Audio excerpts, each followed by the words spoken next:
Good morning, folks. Happy Black Friday, as that's known here in the United States.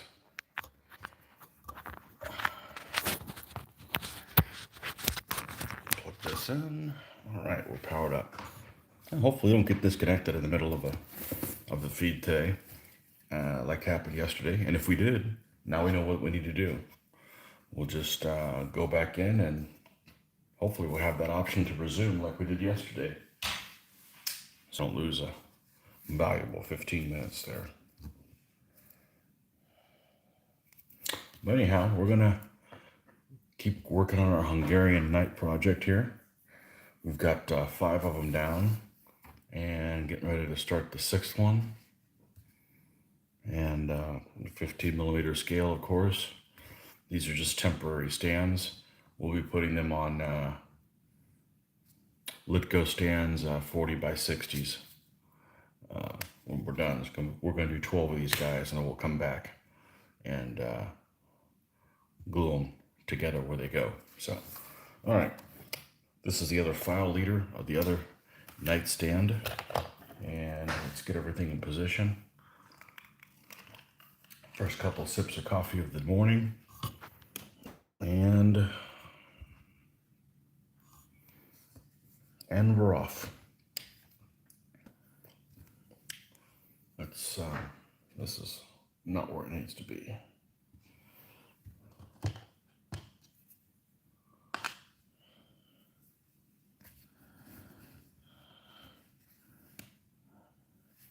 Just touch up this couple spots that did not get the proper black treatment on there. It happens.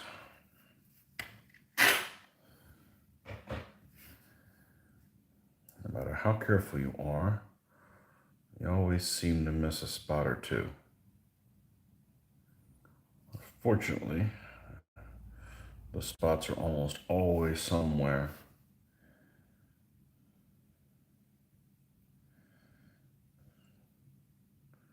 that's not going to be exposed to being touched by someone and rubbing off.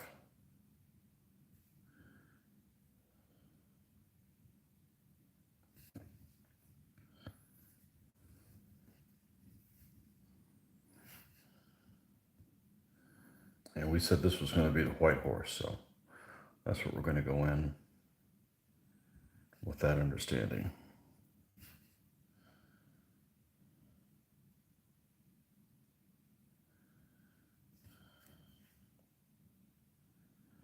Okay.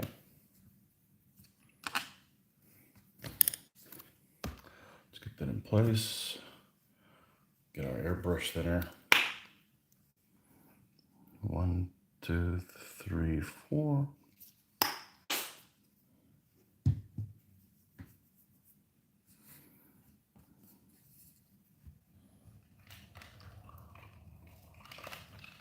White horse, huh?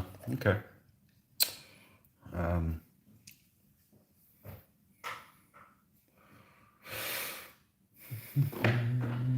Let's see what we got over here.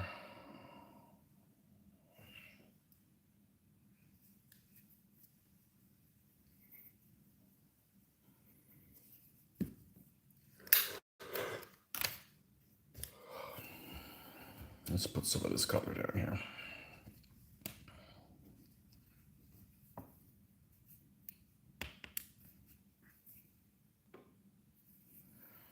Good morning, John Peter. Leisurely brunch.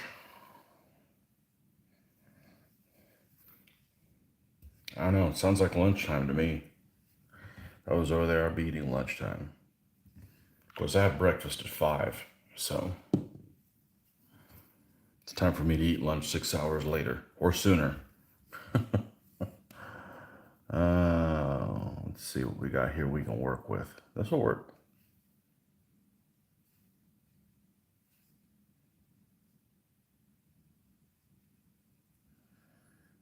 A little darker than that.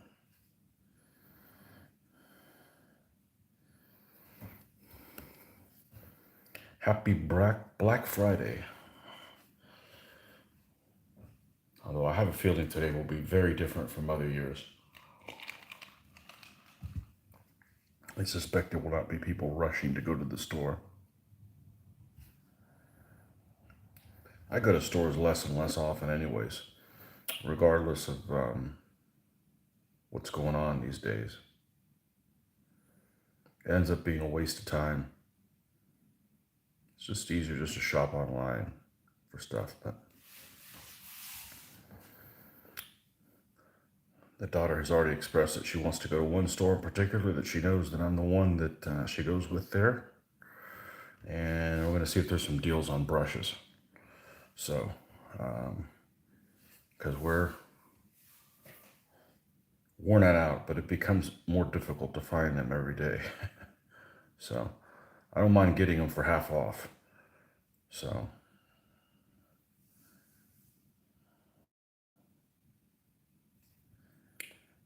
what am I looking at here? This is part of the horse. What did I do on the other one?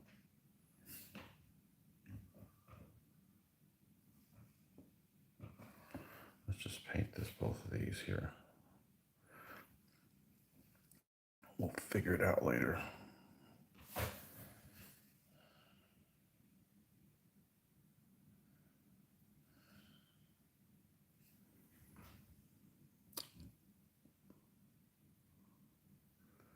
A real man would be having lunch, but I'm not finished breakfast yet. Well, I'm not saying you're not a real man, but sounds like a real man may have woken up earlier.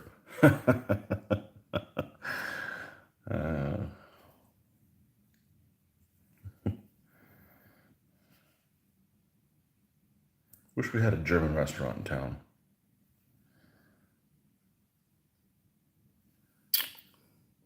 That place in Tampa is amazing. It might be a piece of crap compared to what you're used to, but it definitely has the right vibe.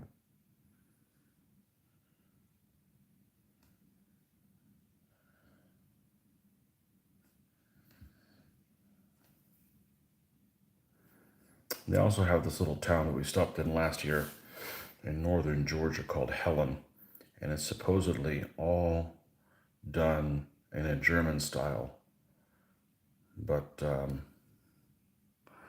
it's a tourist trap. So, along with the atmosphere is sometimes ruined by it being really cheesy looking.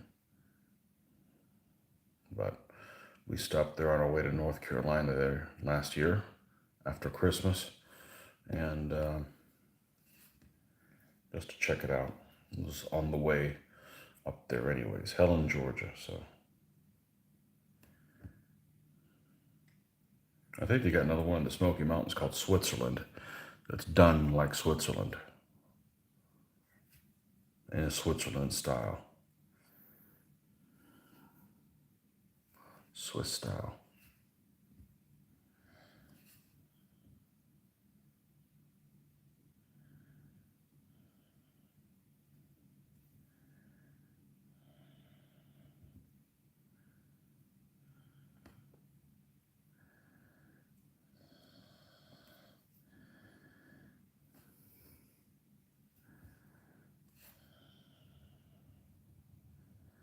One of these days I'll finish my 3.0 conversion for my medieval German C list army. I've still got what do I got to do on them? I need to build another unit of cavalry, which have the firearms, but they're a certain color, like Petronel type stuff. Really basic looking firearms. I already have the figures of those from Roundway. And there was one other thing I gotta do, because they changed it. They got rid of my 2-spear that I have for that army. And I know they can have a couple of war wagons, but I'm not gonna do my medieval Germans with war wagons.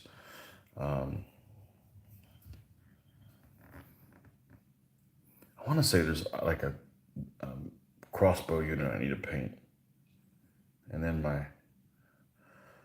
Book 413C, Medieval Germans, will be done in 3.0 compatible version. Had a lot of fun with that army. Playing in 2.2, 2.2 plus.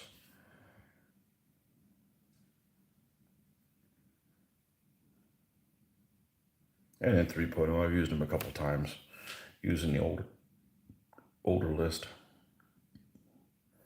One of the first videos I shot included them.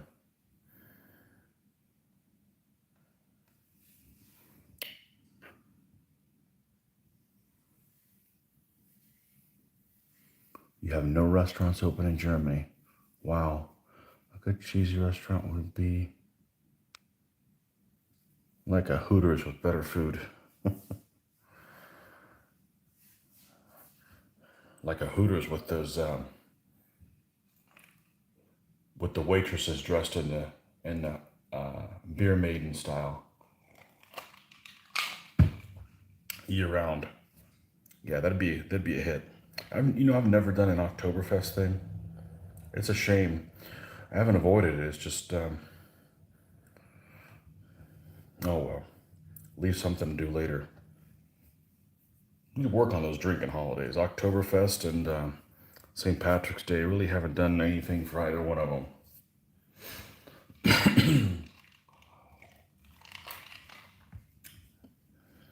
We'll have some St. Patrick's Day pictures with my Irish for sure in March.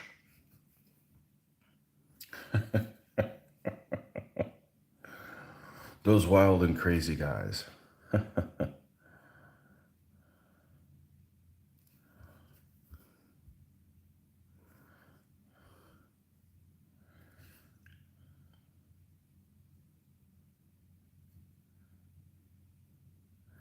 Yeah, I did some painting yesterday. I wish I would have done more. Wish I would have gotten more painting yesterday, but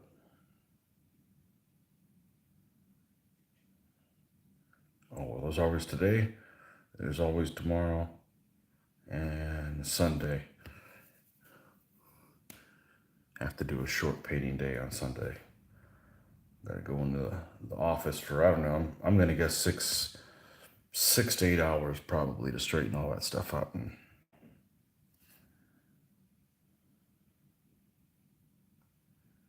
it's either that or go in the office at like 3 a.m. on Monday. I'd rather not do that.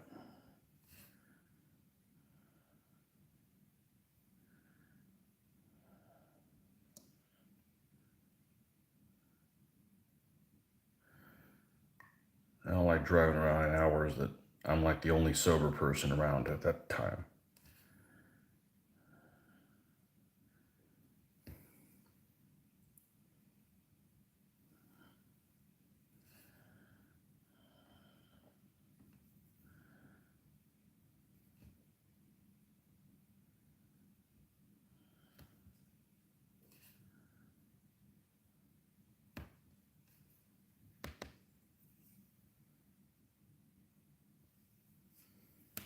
We found a deal on eBay, unpainted 15mm figures. What attracted me were some of Chinese artillery and chariots. I found that the handcar artillery had no crew. Some of the chariots were 25mm. Huh, cool. You have any idea what Chinese army it was, or it was just a smorgasbord of different things?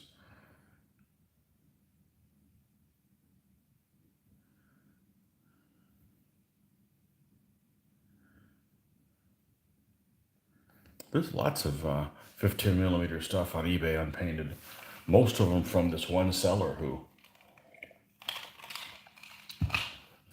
just has some really bad shipping prices for whatever reason. I've looked at them like, oh, those are nice. Oh, but not for that much shipping. I've come close to ordering from him before, but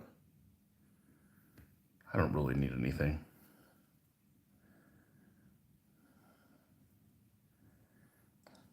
here in the US. I think I know who it is, honestly. I think it's someone who has, it's just awfully coincidental that this person has tons of miniatures and they're in the same state as this other vendor that used to come to Historicon, but I could be wrong. Um,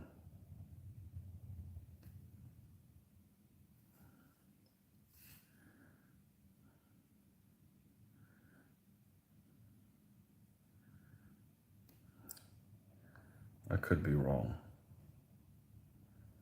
But yeah, his minimum shipping is like almost $7. So I know shipping's gone up quite a bit.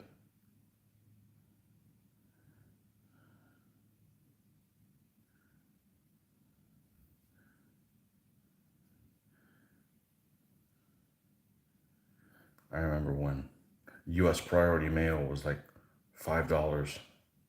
Well, it wasn't that long ago. Now it's who knows what the heck it is.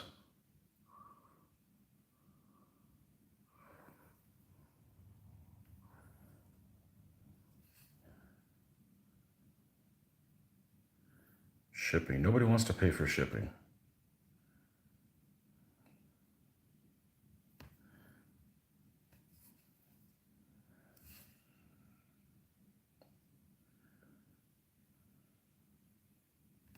I don't think I want to go to the mailbox again. I mean the post office again. If I wouldn't have done that on my day off, that would have been really unpleasant.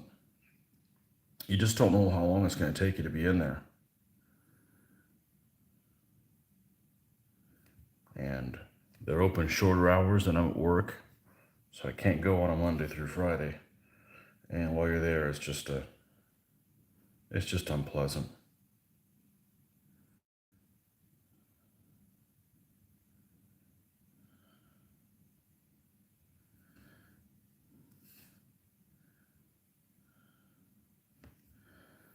I gotta believe them. It's more pleasant to go to a post office in Germany than it is here.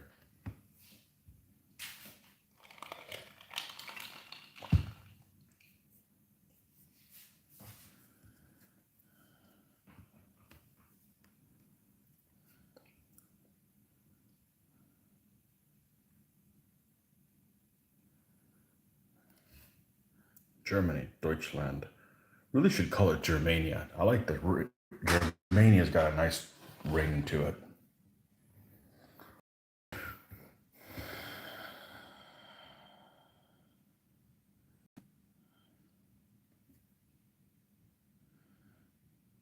Nice ring to it.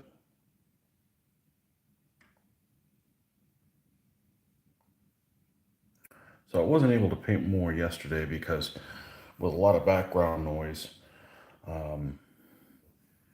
it becomes difficult to do a live stream, especially if some of the background noise is a TV feed that this could end up picking some.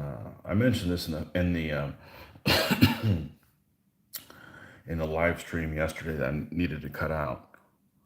I had a video I did a couple of months ago where I was filming and the girls were watching a TV show in the background in the other room. It wasn't even that loud, like I couldn't tell that it was on, but the YouTube picked up that the theme music of the show and my video got flagged for copyright infringement, and I didn't even hear the show going on. You know, and obviously that's not my intent on my channel.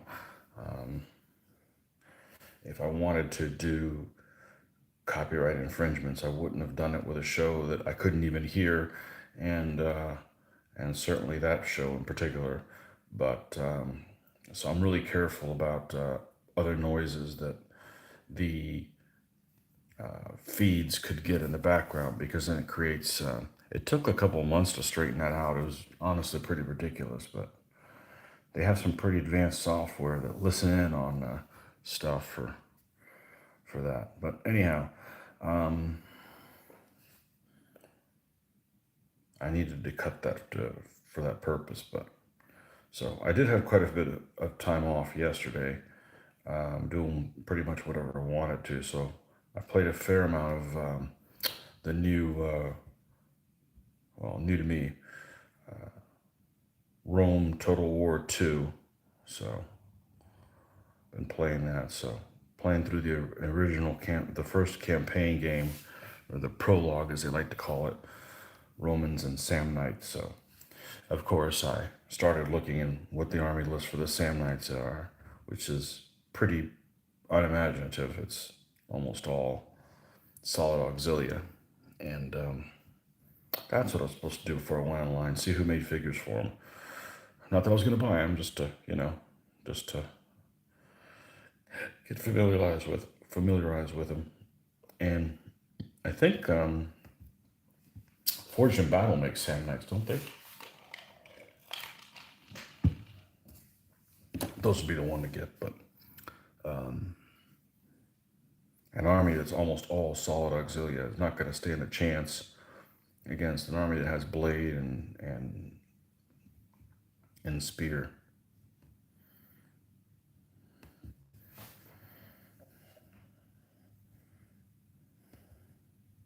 But that's what I do. I do some gaming on a computer game, and I always comes back to how could I build these armies in DBA? It's not like that's ever going to take over miniature gaming for me.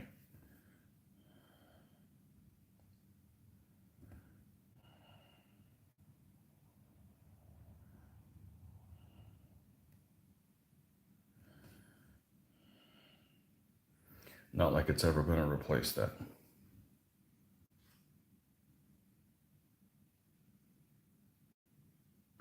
It was just a matchup. I painted a couple chariots for checking what I needed. I have two complete armies, Chin and Yue, but neither has artillery and had enough chariots. I want to do the Sung, but can't use the chariots, and now I need Cav. The extra chariot crew are now fast pike and artillery crew.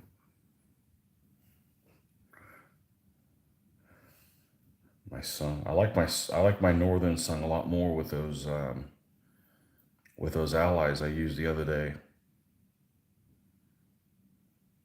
They need more heavy foot to hold back the hordes from the crossbowmen.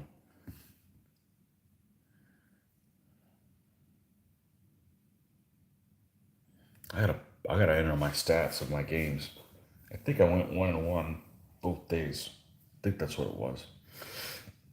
I don't know. It's a blur. We did so much damn filming. I was just in that mode. I wasn't so worried about anything else.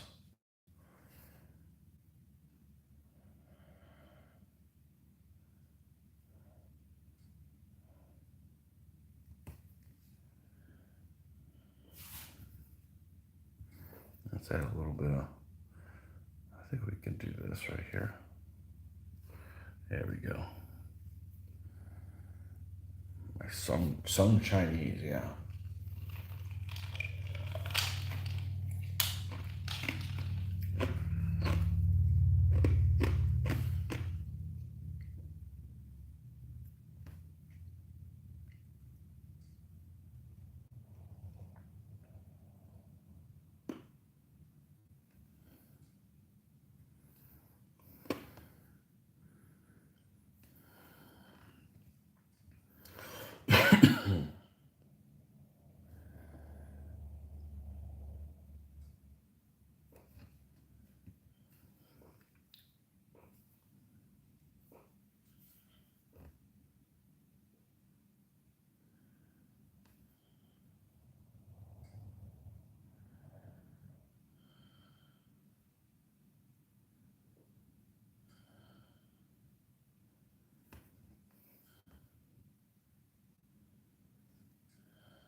Yeah. So we'll see. We'll see how the hunt goes today for brushes. See if we can get some good deals on brushes, and gotta try a different manufacturer. Well, this turned out okay.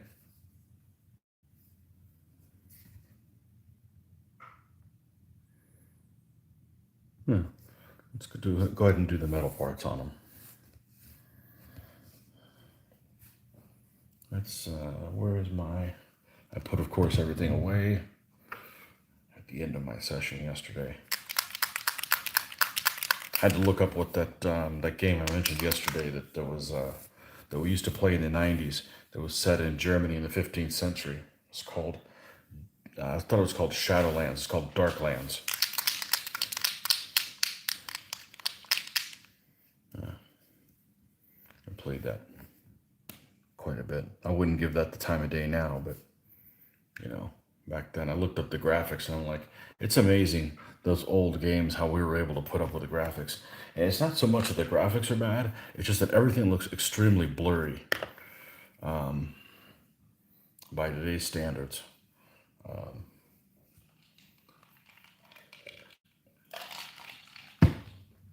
But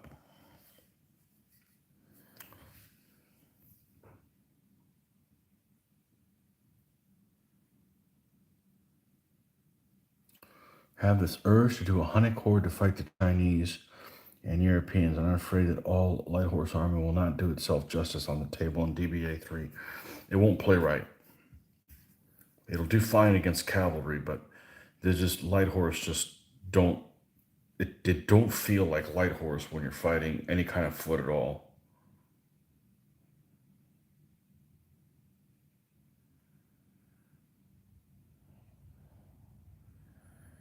I know. I'll get around to doing the Mongols at some point, but I have a feeling that we're going to have to come up with some house rules, and I've got some ideas for some.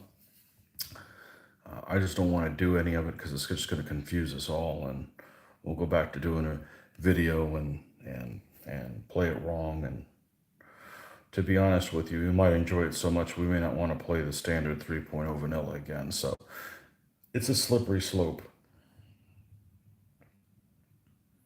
It's a slippery slope.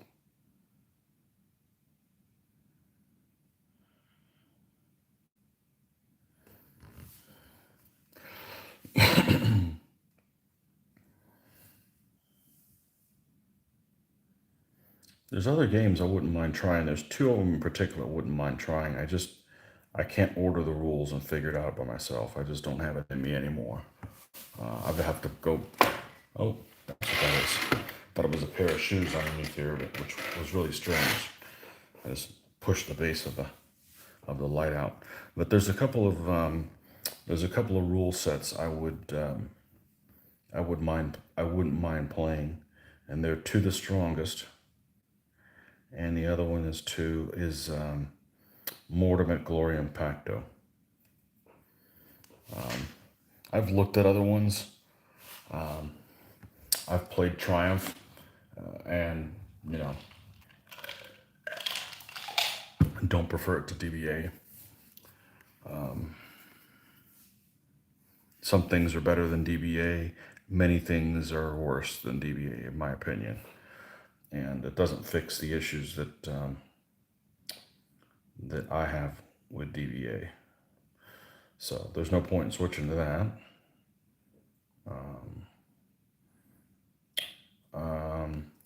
To the strongest is one, and then I have the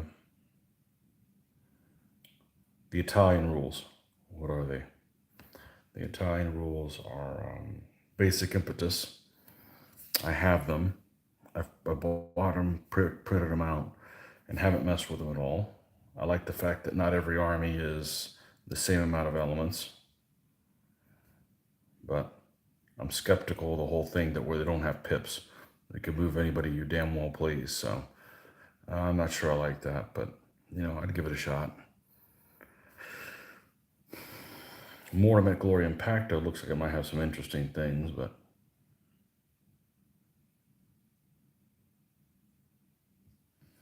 to be honest with you, if I was going to go play another set of rules, I'd probably make my own, honestly. I've mentioned this before. If I would go crazy and said, I've had enough with this DBA, I'm going to make my own set of rules that uses DBA army list. So you can just keep right on buying DBA 3.0.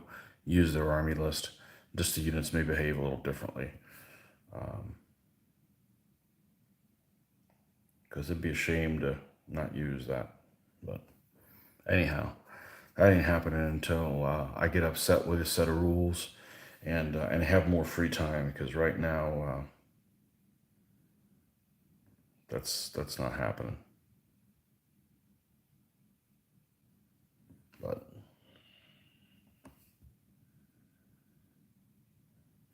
not exactly a DBA bitch. Just mentioning that the game isn't perfect. It could be better.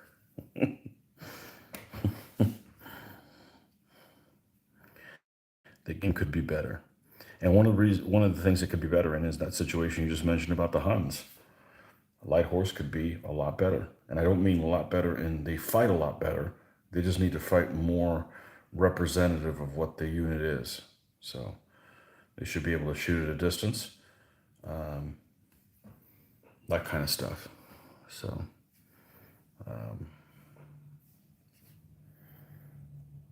that was one of my reasons to work on the Renaissance stuff, is to try out some of these ideas that would that could translate into a better game. Now, I thought there's a condensed version of Art de la Guerre, but after reading Art de la Guerre, I was kind of disgusted. I was disgusted that it was basically Phil's work that was being published by somebody else and charged for it. I didn't care for that. Just left a bad taste in my mouth. That's all. And it still doesn't let skirmishers shoot at a distance. So that wasn't going to be the end all for me. So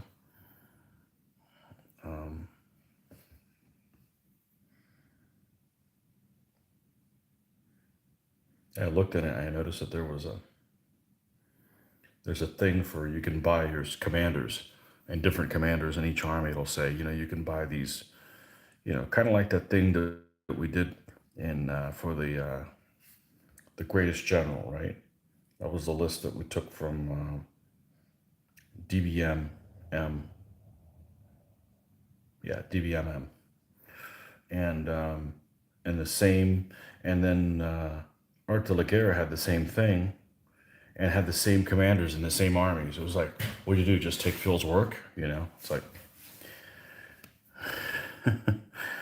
so I didn't like that.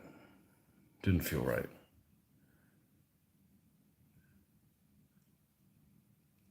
So if you're going to copy somebody's work, first of all, don't charge for it. Second of all, give the guy credit that you took it. It's like, hey, this is, this is my own set of rules, and we did it, and it was based on so and so's work, and be thankful that the person did the original work so you would have something to work on. But if you have an attitude like, well, we came up with this, and this is all our idea, and it just doesn't sit right with me. And nobody's going to get rich off of charging for the rules. It's not like you need the money of the rules to survive, and you're taking somebody else's work. I don't know. It's just something I would never do. That's all.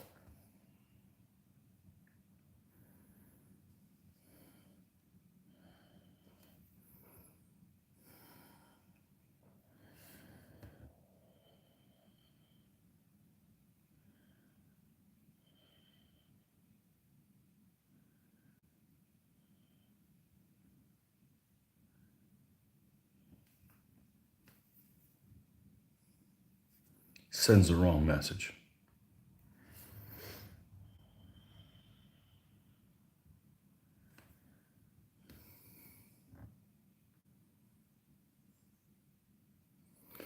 I'm sorting BA30 just for myself, collecting all the information relevant to only one troop type, and then moving on the extended troop type.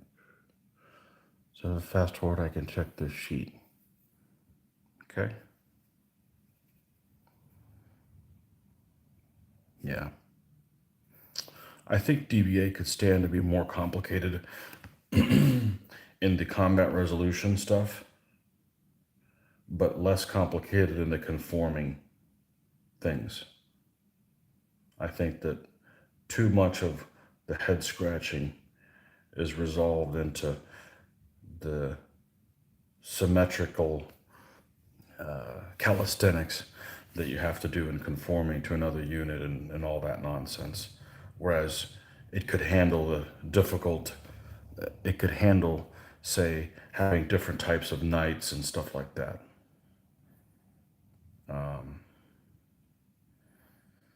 It has the time invested in the wrong area, in my opinion. The example I'm going to give you is like, let's say you're playing a naval game. Like, let's say you want to play some naval rules for World War One, for instance. Let's just go middle of the road, not say World War Two. Say World War One. And then you have a set of rules that have all this detail. Oh, okay. I'll give you an example, like the Harpoon systems, the systems done by Harpoon. I have them. What's the World War Two one called? I know they make a. I think is it Fear God and Dreadnought is the World War One. I don't have that one. I've got the World War Two one. I forget what it's called, but has all this detail on weather and range of fuel consumption and all this stuff. And when it gets to the actual armor on the ships, there's already only one horizontal value and one vertical value of the armor.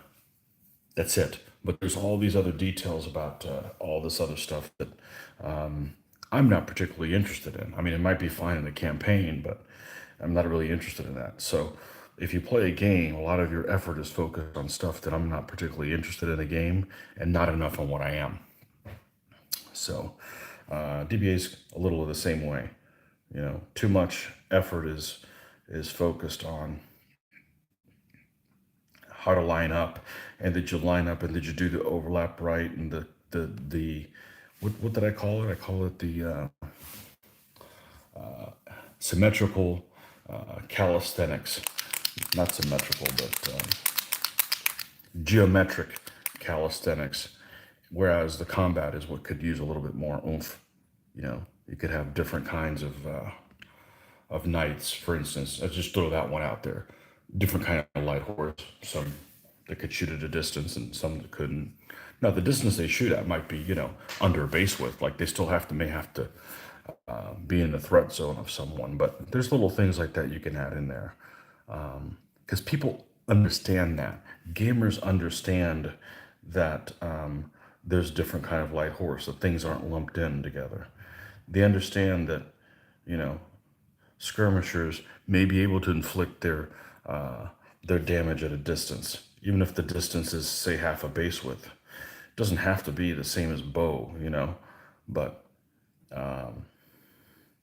there's things like that that could be improved, and it just takes too much effort trying to explain to someone else how the weirdisms of how to conform and stuff like that, which, you know, we still encounter after thousands of games. So it's not necessarily a knock on the rules, just saying how they could be better. And better from the standpoint is make them easier to understand for most new players. So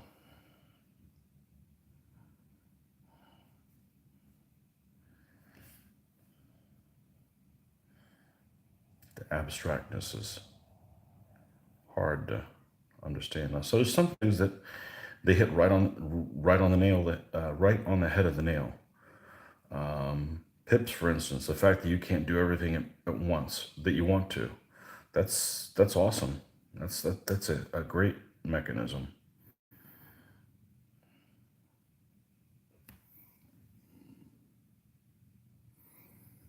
Not knocking DBA 3.0, just you know, looking at the whole picture. Looking at the whole picture. I've been a new player. I was asked to be on the playtest group, and I just told them no. I'm not interested in that.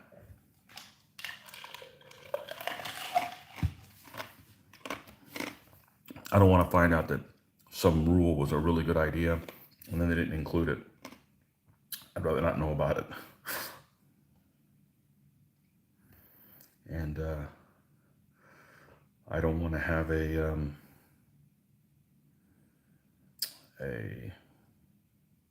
biased opinion on whether we like the rules or not.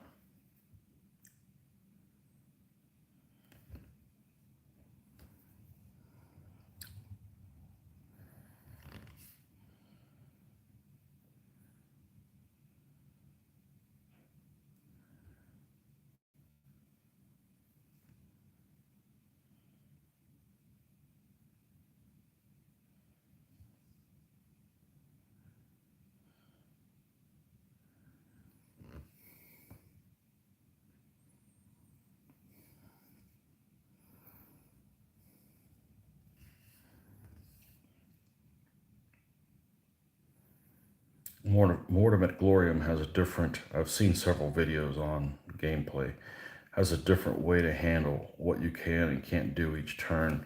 And it looks interesting. I'm, I may, I may end up hating it the way when I play it, or if I play it, but that doesn't mean I wouldn't, not willing to give it a shot. I just don't want to buy the rules myself and figure them out and realize that I've been doing it wrong. So that may have to wait. And to the strongest, the whole moving in squares.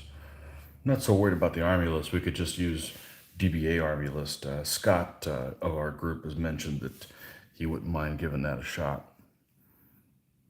But be one of those by the rules, give them to Scott, let him figure them out. While I keep painting.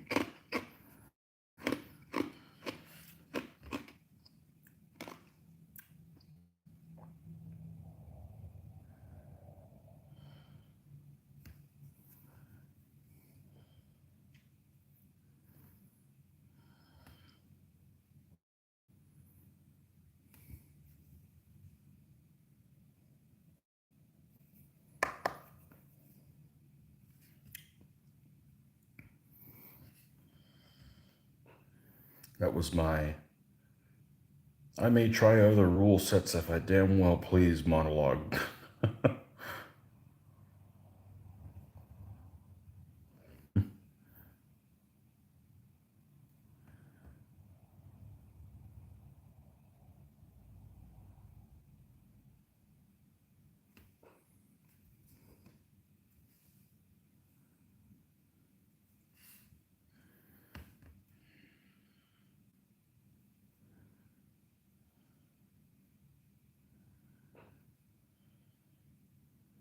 It's not happening anytime soon, so.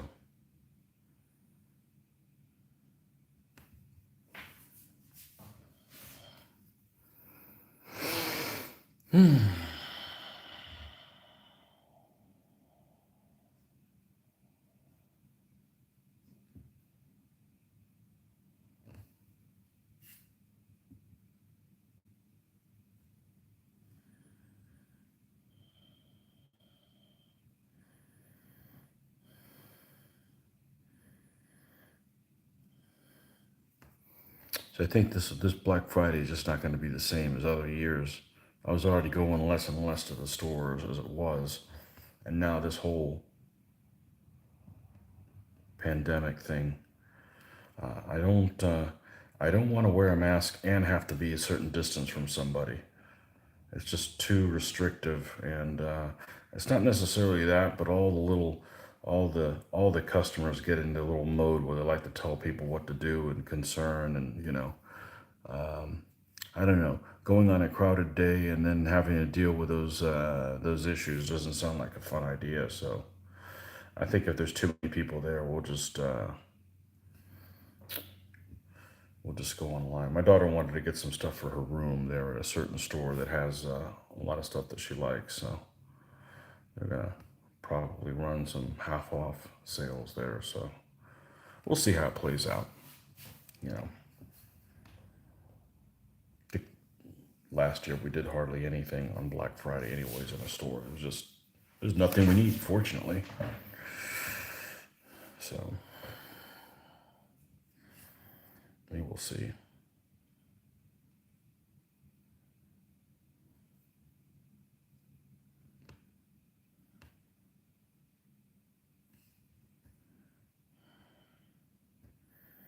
All right.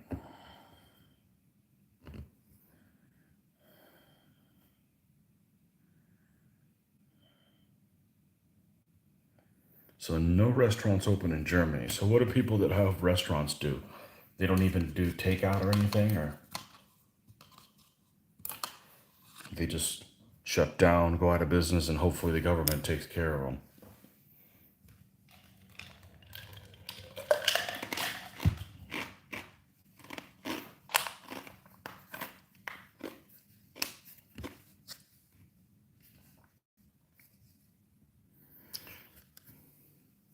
I think if you're going to mandate people to shut down, then you need to, you know,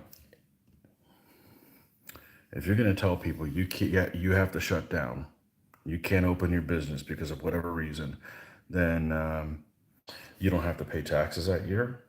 The landlord doesn't get to collect income because you're not able to provide the service. I mean, it should be trickle down. Sorry, the banks can't collect on the loan that maybe the owner had for the property. You know,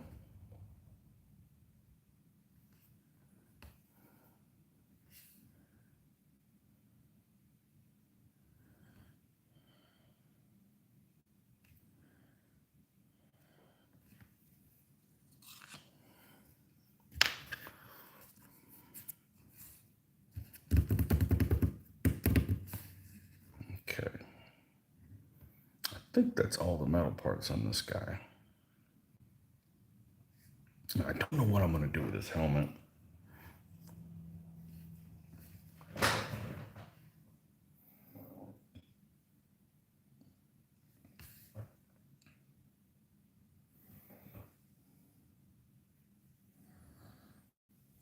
Yeah, one of these guys already has a split helmet. We do.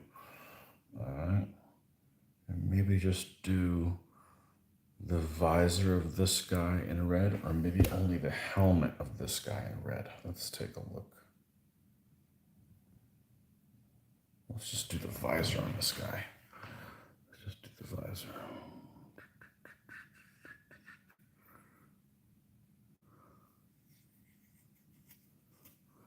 This is a good time to stay indoors painting. We've heard in Germany that you're expecting a huge spike in COVID. Here, I don't listen to the news. I don't listen to the news. I just don't think that I'm tired. In the last 10 years, we're not getting the full picture. And I don't care what the picture is. Just tell me what the whole picture is. I just don't even want to hear it, you know. So,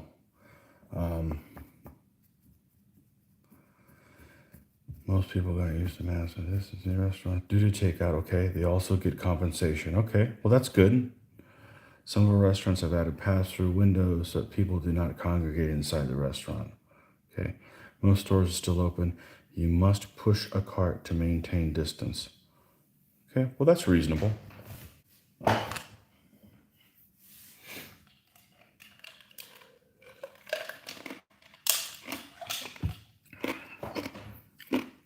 Are we getting a big spike? I'll have to ask you. I don't know. So many different places are. I just don't see this bullshit ending ever. When it's over, there'll be a new thing. They're just they're feeding us full of crap so they can do whatever the hell they want in government. That's it. No more political stuff. But I just think there's going to be a new crisis when this thing supposedly gets solved. There'll be something else.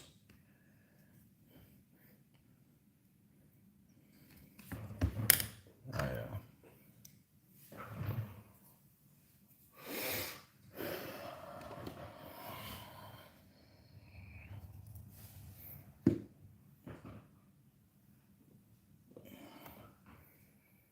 mentioned earlier to people that I know, this the generation that's being bred now all over the world couldn't fight a world war. They absolutely there's no hardships that we endure now that we have just all we're all fat and lazy and want our internet and our reality TV program and our internet shopping. There's just no I don't I don't see it ever changing. So I'll just sit here on my little internet program and go to it. I'll go to work. I'll come home. We'll have our game days. Ain't nobody stopping us from doing them.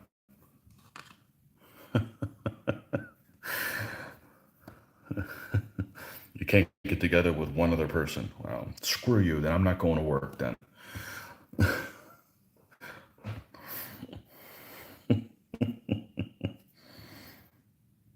I've been healthier this year than any other year.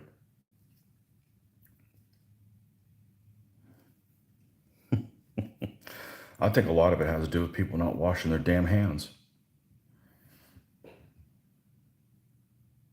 My wife knows somebody that she works with that she goes into the ladies' stalls and doesn't wash her hands before this.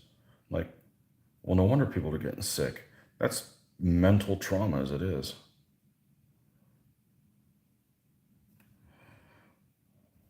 Okay, we're just going to do this little helmet visor here. And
all right. Let's see.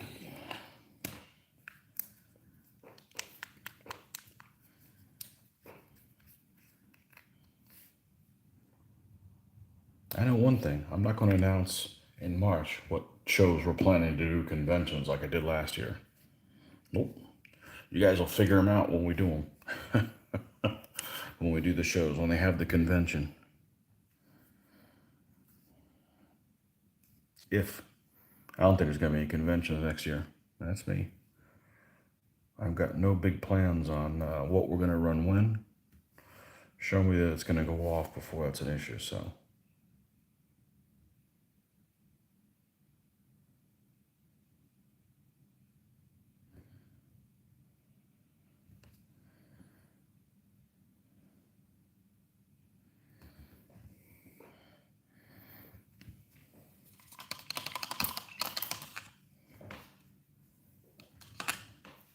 And I'm also not going to a convention and wearing a mask for 3 days. I just not go to it. You can have it. I won't be there.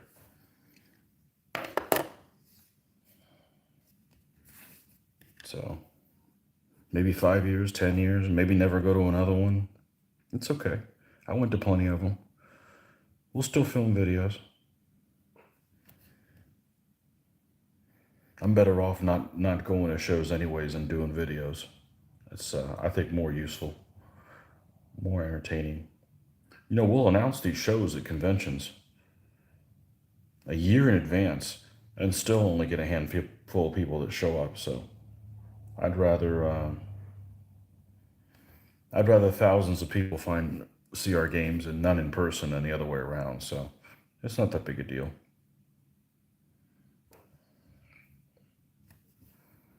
Not that big a deal.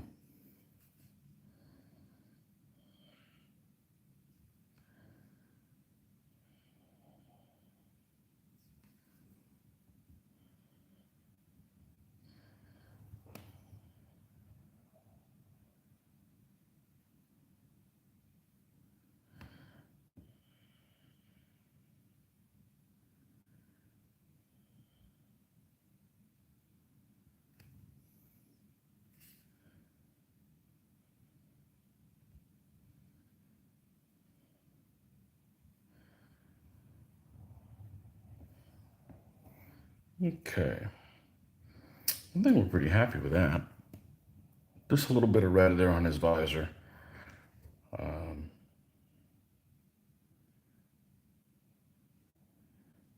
And we can't forget to paint his chin. This guy's got a type of helmet where the bottom of his face still shows. And I bet I haven't done that on these other figures either. Well, these guys don't really show it. But this figure will have to have that on there. So let's go ahead and do that while we're thinking about it before we forget about it. All right.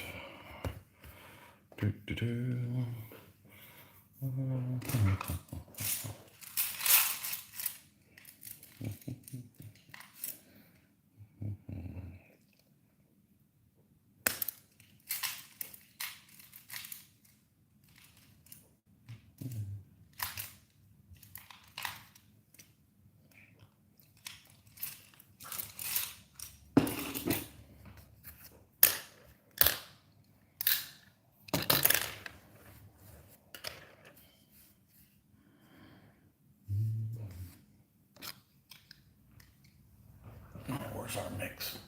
We need this color. We need, where's Sunny's skin tone?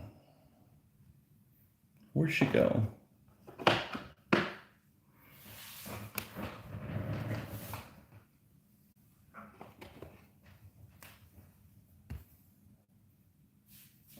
Okay. We still have black and white. Let's, we have black. We have one that's relatively new. Yeah, let's get a new white. Put a little spot of white on there.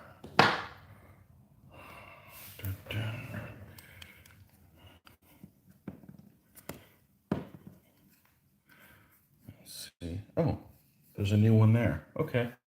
Well, the heck with you then. We don't need to do that. All right, let's put this here.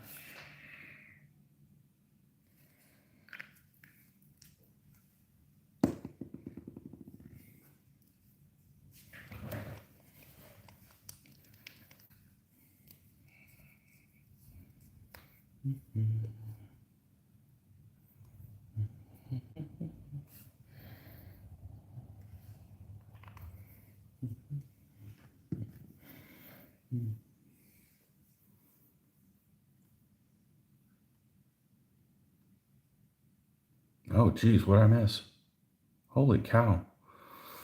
Hey, Australian Greg, just checking in before lights out. 10:42, New South Wales. Is this the sixth night? It is the sixth night. The Israeli Defense Forces has confiscated portable phones from its troops because soldiers were calling home to mommy if things got tough, and they're an effective army.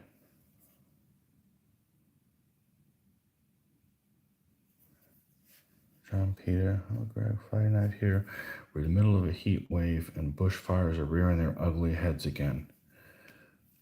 Jeez, you gotta just burn all the vegetation and start over. Wait, that's not a good idea. Friday lunch, about 10 degrees and overcast. Pretty typical for us. It rains a lot this time of the year. We're tanking up water for our summers, which are getting a bit warmer and drier.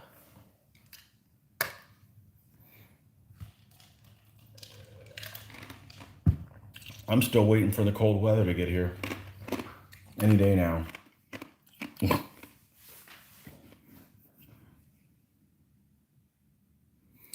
So trees. Our Scandinavian pines are suffering.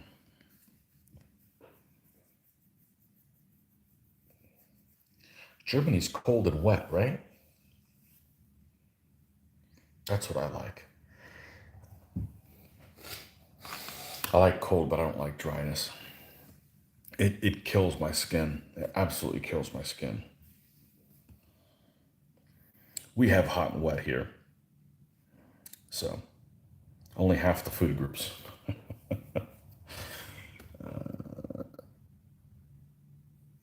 How many cold days in Florida? Define cold. Define cold. Under freezing, under 32 degrees, or zero for you guys, for you metric folk. Here where I live, there's probably never a day where it's under freezing the entire day. If it gets under freezing at night, it'll probably get up to 50 degrees, 55 during the daytime at the most. And days like that, well, there's not enough of them. I would say in an average year, there's probably a dozen. There's probably a dozen days, maybe 16 if we're lucky, a year. And they don't happen until sometimes you get December. Sometimes you get, it's 85 degrees on Christmas. I mean, talk about miserable. But it's usually January, February.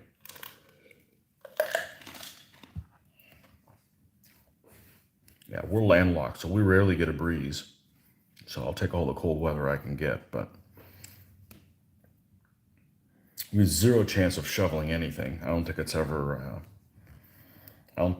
I don't think it's really snowed here at all ever. But we get a fair amount of days. As long as it's 60 at night, I'm happy. We get some nights that it's 82 and still, and 87% humidity. That's just miserable.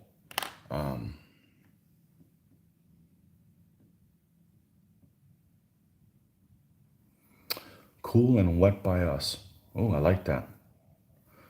Our cold period starts in late April and finishes about mid-September.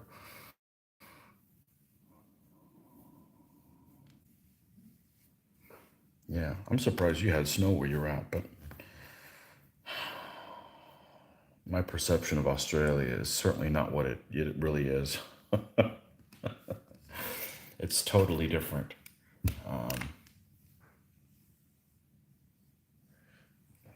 Totally different from reality. Well, first of all, it's huge. It's bigger than the US, I think. So, just like the US is all over the place, but you have a huge part of your of Australia that has very similar, like that whole outback and the desert stuff. That's a huge portion of your continent that is uninhabitable ish, right? You guys are just on the coast. So, yeah, I pulled up the town that you lived in. I'm like, well, this is, aesthetically, it looks a lot like the United States, but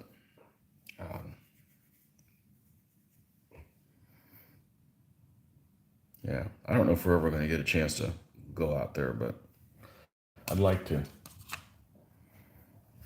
especially now with the 2020 stuff that I don't think is ever going to go away. So we may never get to go to Europe. That's okay. We still got Google Earth.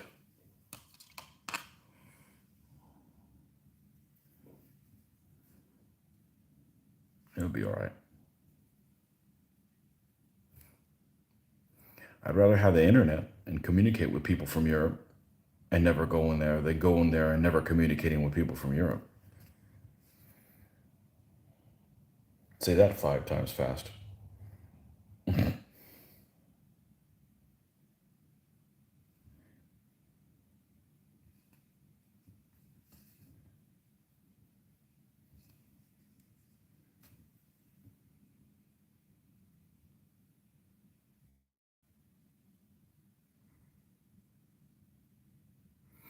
White Christmas about once in 10 years. Arizona South close to the opposite more snow. We're at 1,000 meters above sea level. Wow, we're like at 30 meters over sea level. 80% of population within 50 kilometers of the coast. Yeah, yeah. You had snow at Christmas. Yeah, 3,000 feet. That's like North Carolina, the North Carolina mountains.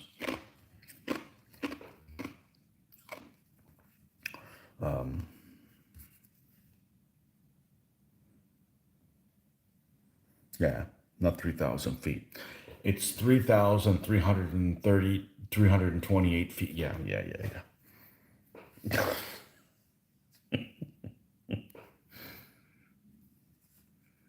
Yeah, that's high from what I'm used to.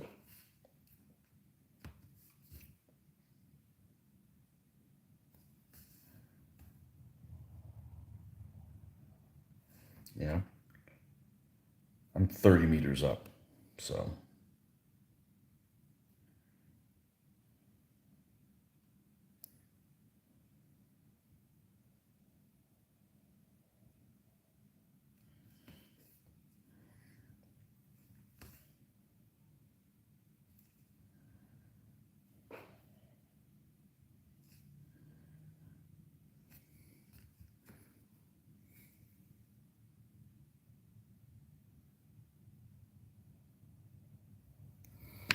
if the Netherlands go down, I'll be less than 50 kilometers from the coast.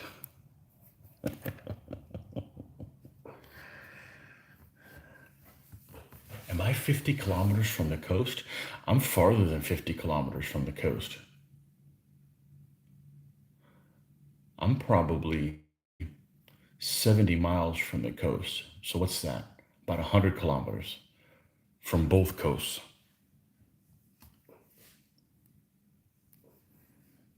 And I live in a penis shaped state.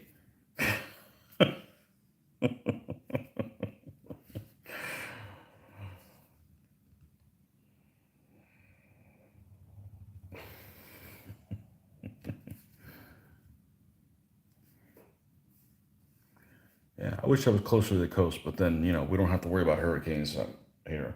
By the time they get to us, they've destroyed everybody else's homes. So, is there typhoons that hit Australia? I bet there are.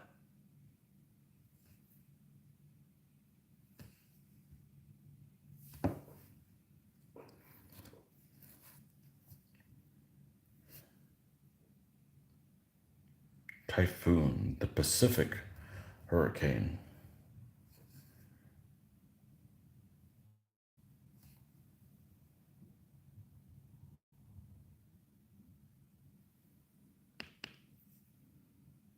About 120.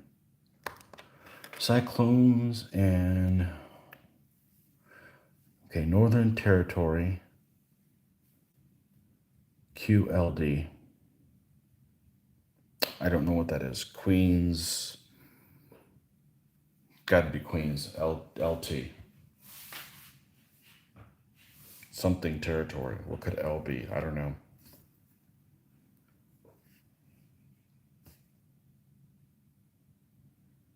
So, so Northern Territory, that's over there where Darwin is, right? Over there close to Indonesia. Queensland. Oh, Queensland. Okay.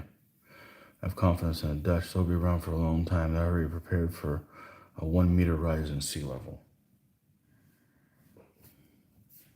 Yeah. It's like a whole country that's set up like New Orleans.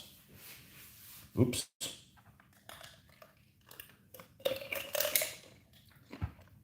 I'm sure it's a lot more organized, but under sea level for a lot of it.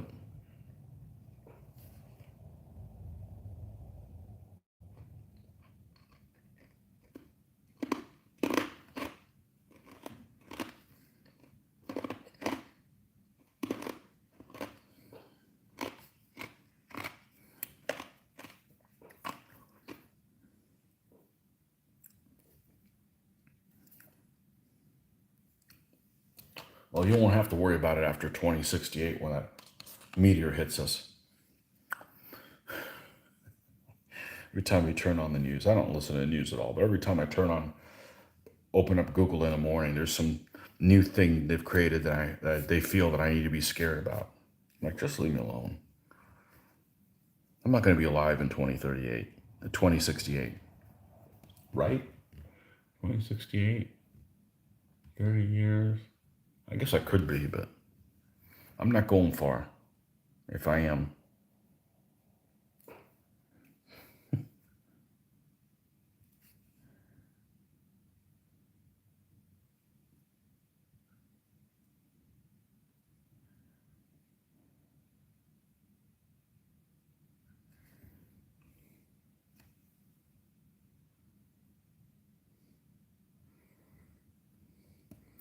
Darwin was completely destroyed in 1975 by Cyclone Tracy.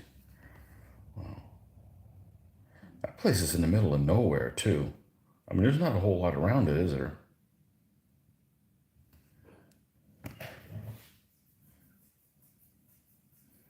You know, what it's famous for is that's the place where the Japanese attacked. I mean, it might be famous for other things in Australia, but outside Australia, that's what I know Darwin as. So, Japanese went and bombed it.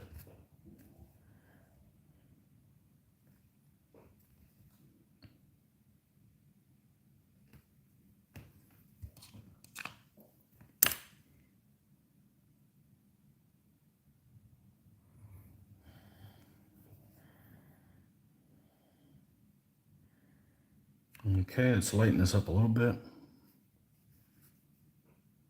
Let's lighten this up just a tiny little bit.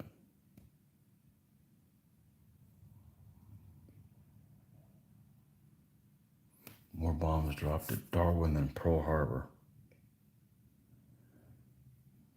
Yep.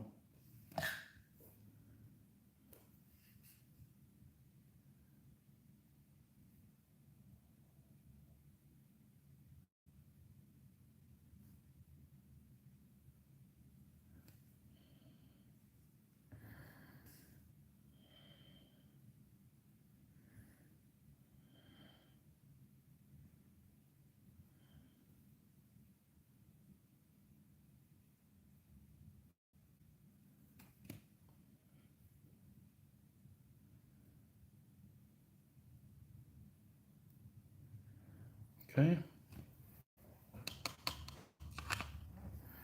We got all these colors to paint his chin and didn't paint his chin. Well, let's paint his chin. What am I waiting for?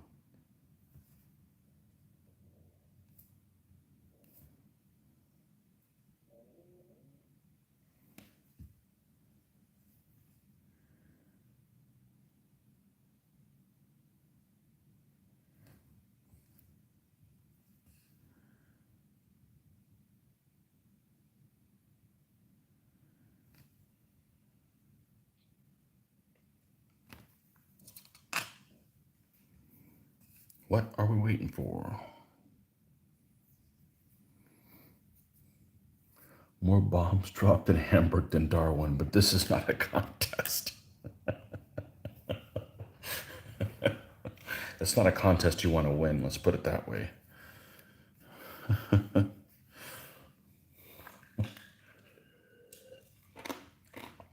What was the most heavily bombed city in Germany? Was it Dresden?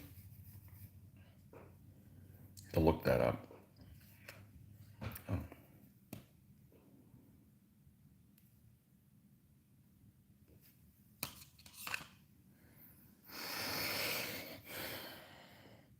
I'm almost, oh, I'm always amazed that German war production was the highest when it was getting bombed the heaviest.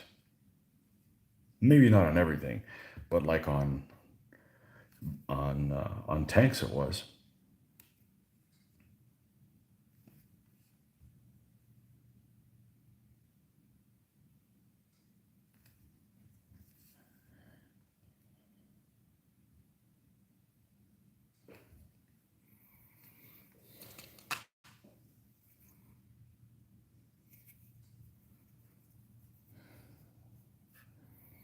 Well, I don't know what you're saying, my Russian friend, but I wish I did. I don't understand those symbols. I'm sorry.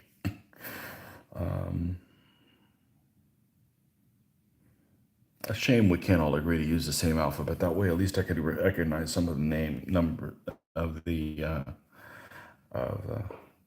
symbols. It's all Greek to me, literally.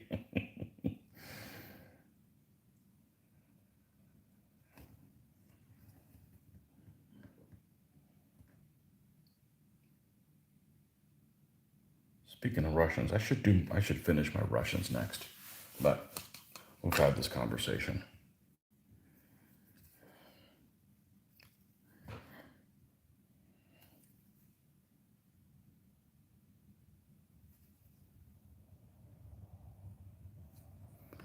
You think it was Hamburg? Dresden was also really, but more heartbreaking since it was not necessary at the end of the war and full of homeless refugees.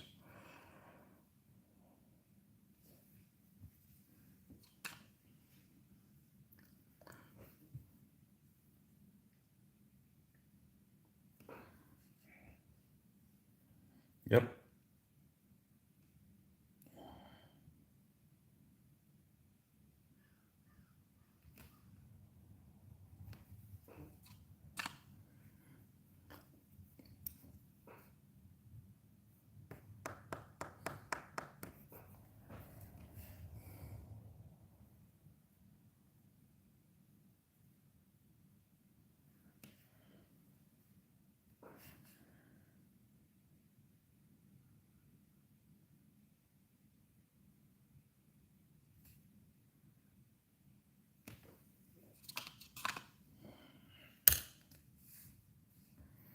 Okay, just a little bit of a chin thing here.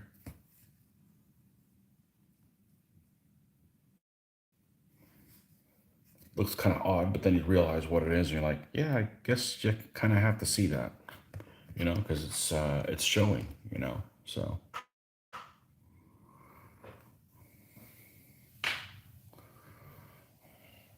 yeah, I don't know what you said in Russian. I'm guessing it maybe might be, yeah, but the Russians did all the fighting. Well, that's true. I'm not going to argue with that. I'm not going to be one of those people that said that it definitely could not have been done without the Russians.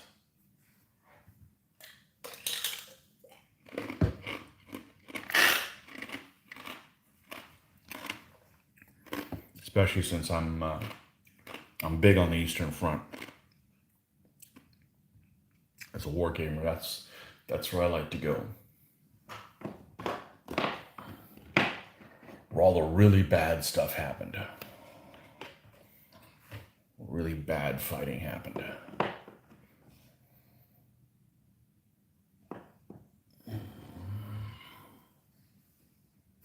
Let's do a little bit of a burnt cadmium red.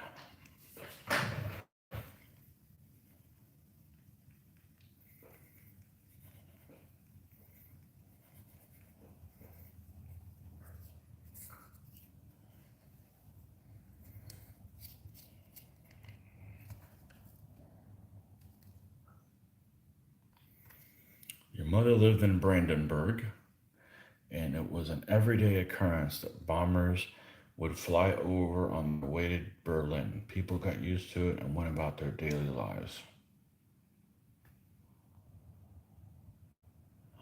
Yeah.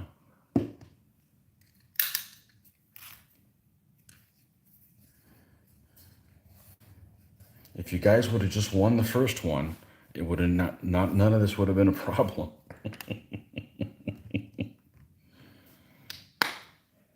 I don't know. I think the world would be a lot different if the would have won the first one.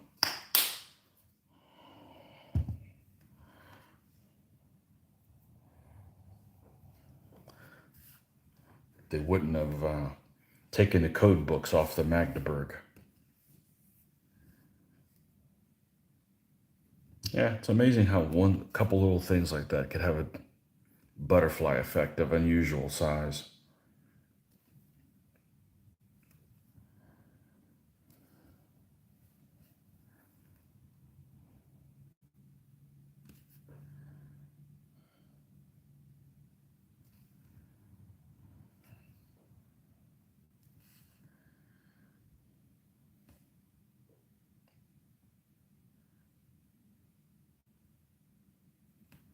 War that should have never been fought. Well, that's probably most of them now, isn't it? Wars that should have never been fought. Hindsight's 2020.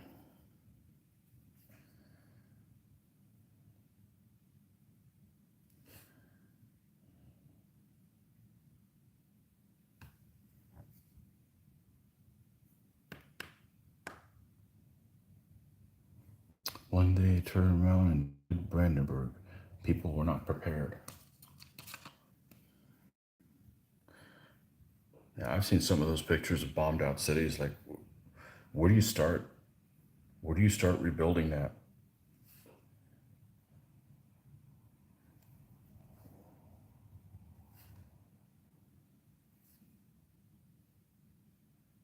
It's amazing that any of those places ever came back.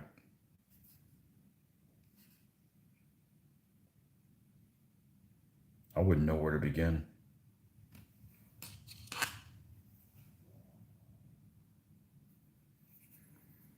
Yeah, this generation couldn't deal with something like that.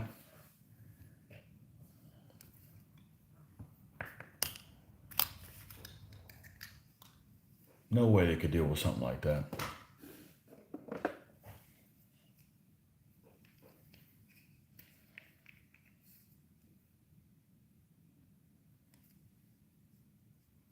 One brick at a time. It's just mentally exhausting just to think where you would even begin. So,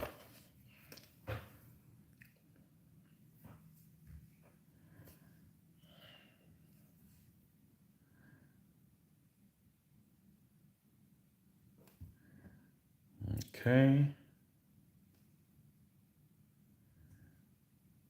This guy has one panza nipple. So we will paint his one panza nipple, and we'll see if Hans Zetten comes back at the time that I said armored nipples. He shows up like he did yesterday. He's just lurking in the background, just waiting for those words like that. Just the one little, it's like this little armored donut that he has on his chest.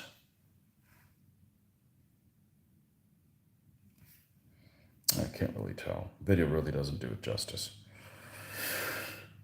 And we have a scabbard. What did we do on the other file leader? We did like a dark green. We can do a lighter color. Let's get some coat d'armes in here. Let's get some coat d'armes love going on.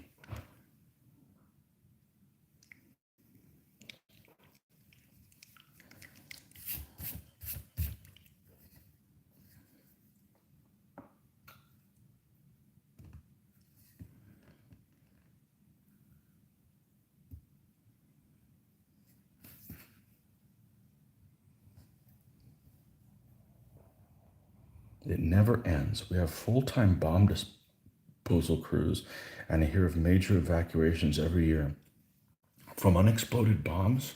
Oh man, that sucks.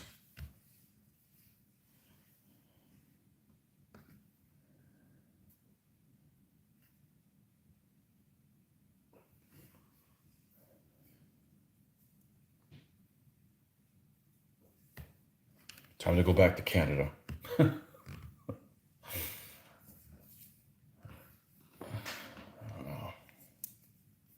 That's crazy. There's got to be tons of unexploded stuff in those World War I battlefields too, like Verdun and all the other ones.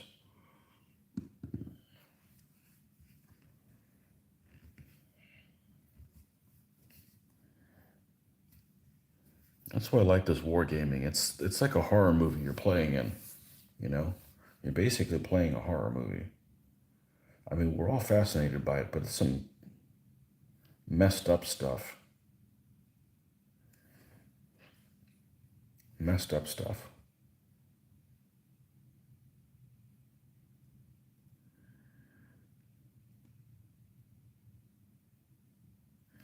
Again, I got to be careful. This guy's got a mace out, but that means he's got the same scabbard. I wonder if they put any thought into that. This guy's got a scabbard, and he has to have a sword in that scabbard because what he pulled out isn't a isn't a sword. So, where do you put a mace when you're not using it? Not in the scabbard. It depends how spiky it is, right?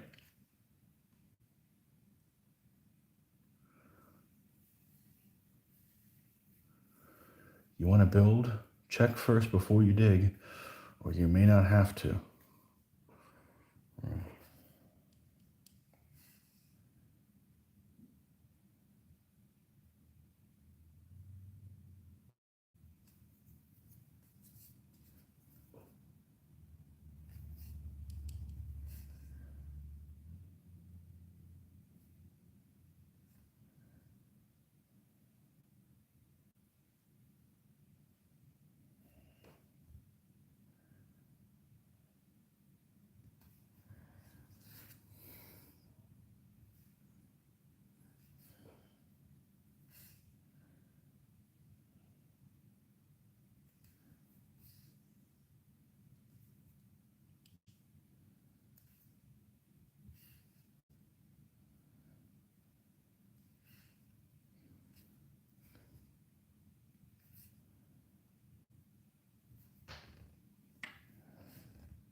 All right, let's close this up.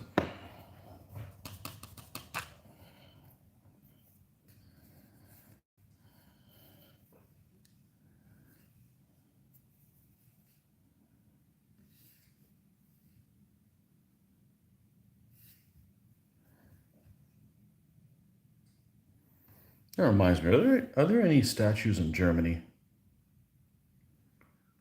that are now considered offensive? I don't mean there's obviously not any Third Reich statues, but I mean, are there any statues like other people running around Germany protesting, some square in Mainz that might have a statue of Friedrich the Great or something like that? Are there any statues of stuff that 50 years ago were fine, but now the new cancel culture is taking over and they want to take those things down because all of a sudden they're offended? Does that happen in Germany with previously offensive characters, and all of a sudden they're offended by them, or is that just a phenomenon here?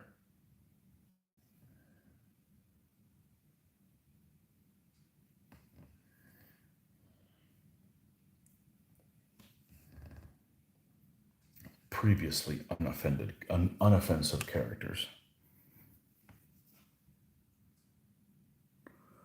We have something called gray architecture. After the war, they had no time to repair damage properly.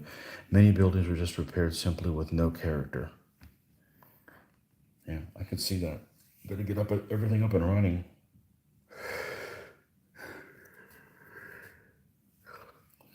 Gray architecture. Concrete.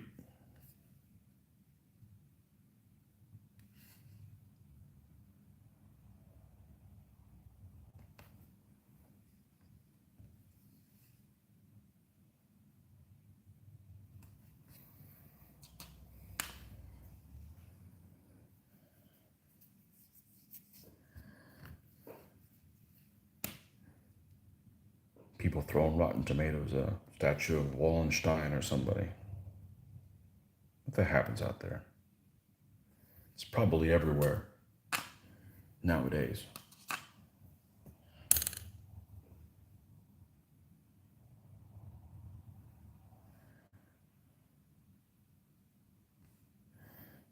Okay. What else we got on this guy? Oh, we got some stirrups to do.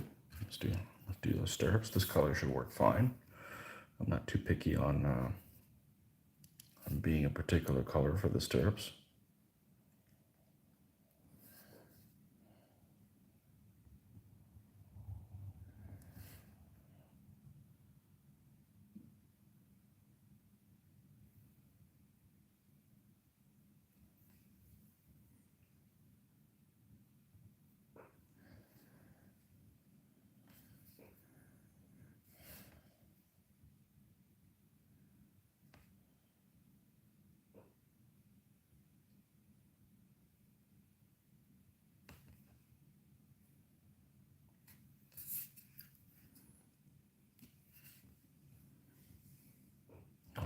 coffee.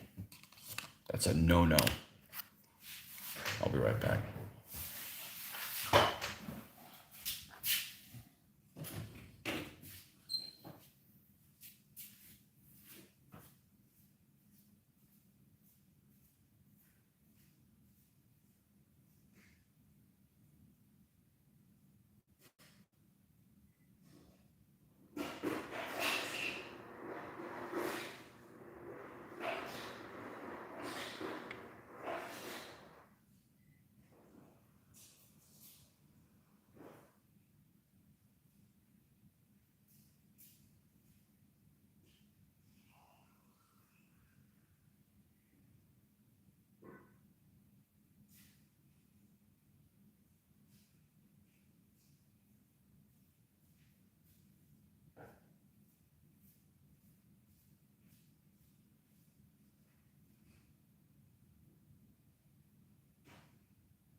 Okay.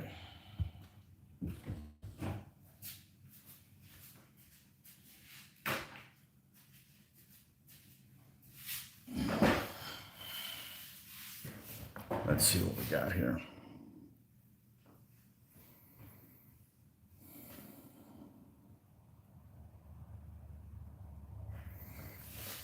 The Americans blew up everything that they do not like. We still have monuments to the fallen World War I and old guys. Other than a few people, we don't have a cancel culture in Germany. Too many level-headed people. Well, again, media manipulation. Just because you see it on the news doesn't mean it's happening in your town. We didn't have any of that problem here. So,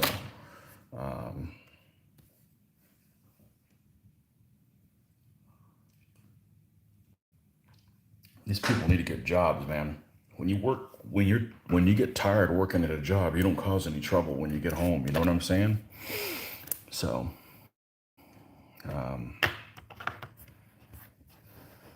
and you only hear about all the bad stuff that happens in the news. You don't hear about all the good stuff that happens. So,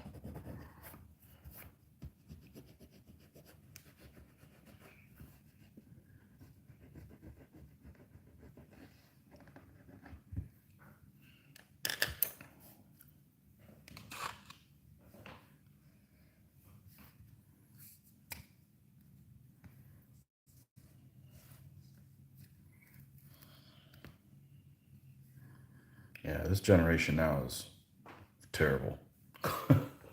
I say that as an old person. Not really that old, but you know, I have no connection with these folks these days.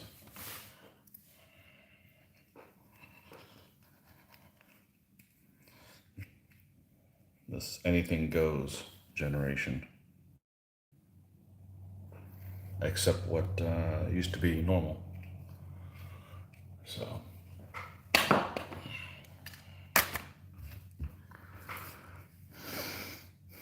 okay.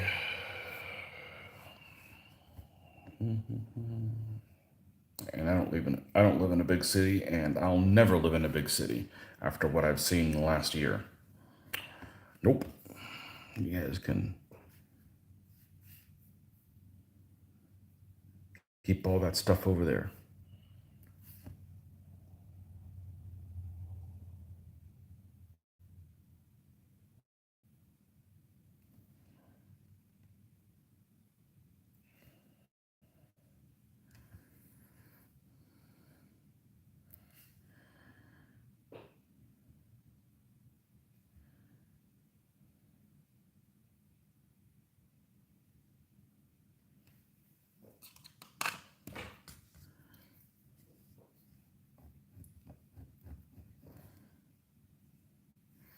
Okay, get that. Got a little bit of brown here to do on the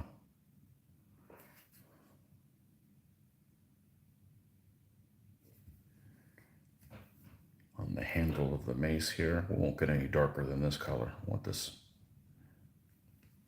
want this one lighter. Why not?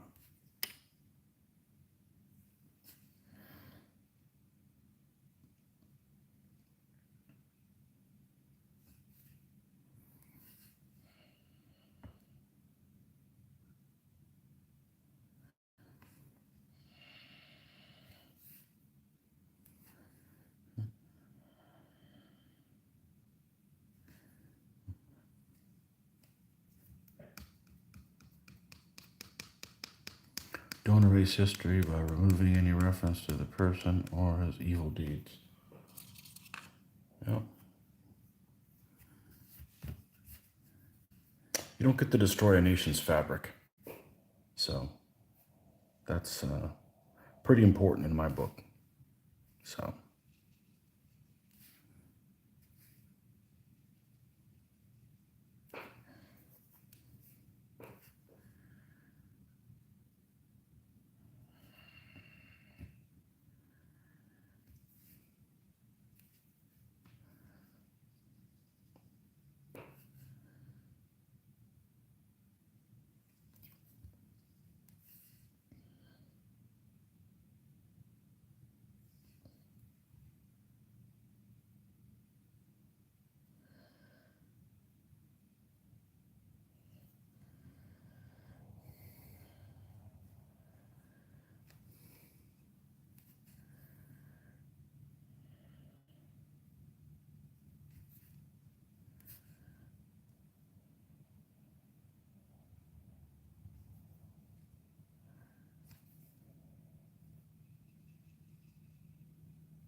okay.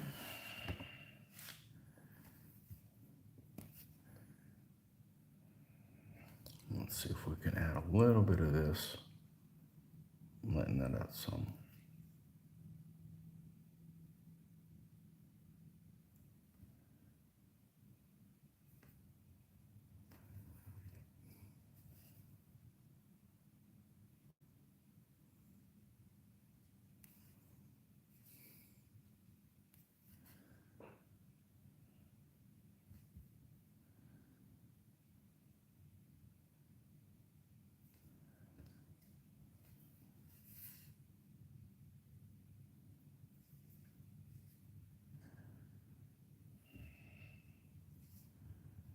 Okay.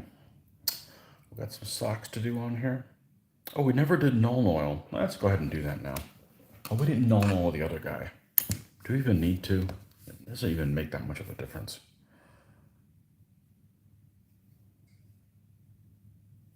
Nah. Let's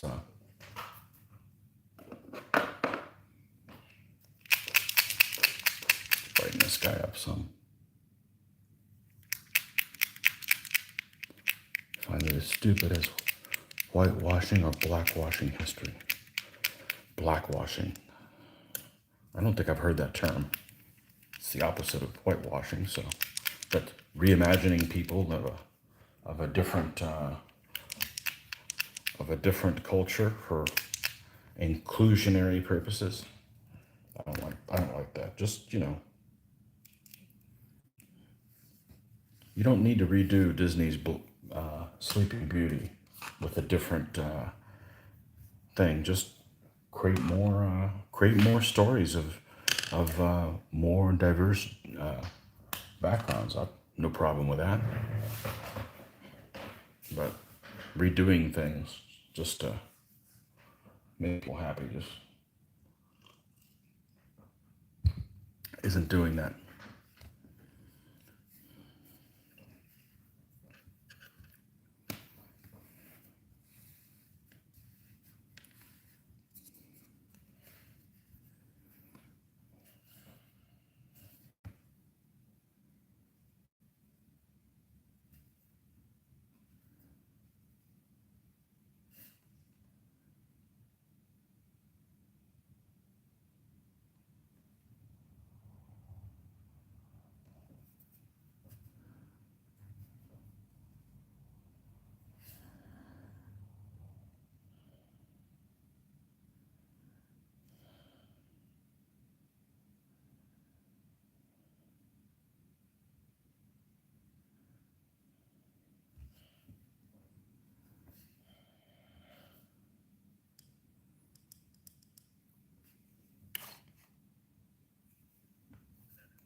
If Morgan Freeman were to play George Washington, that would be an example. Yeah. Yeah.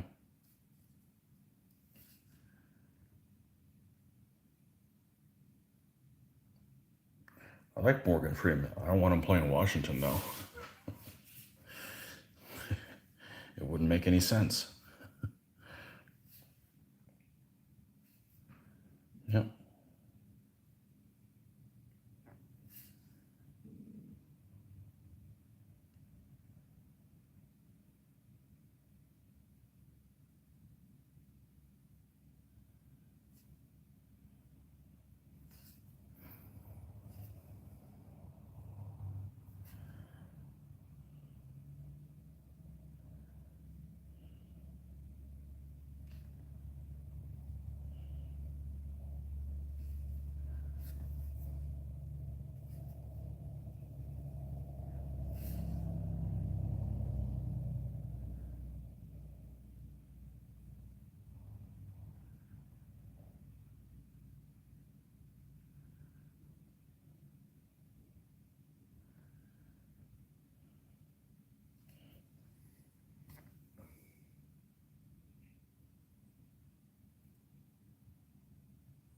It's more of a thing in Britain. It's more of a thing here. It's more of a thing here.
So when I do,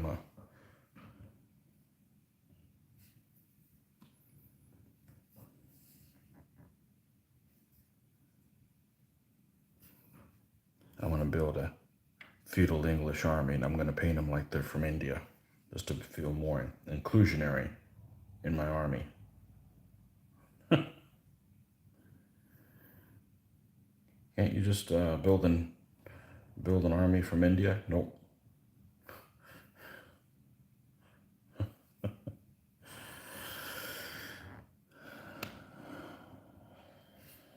I am due to build another Indian army.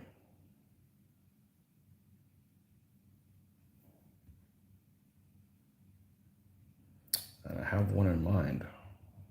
So,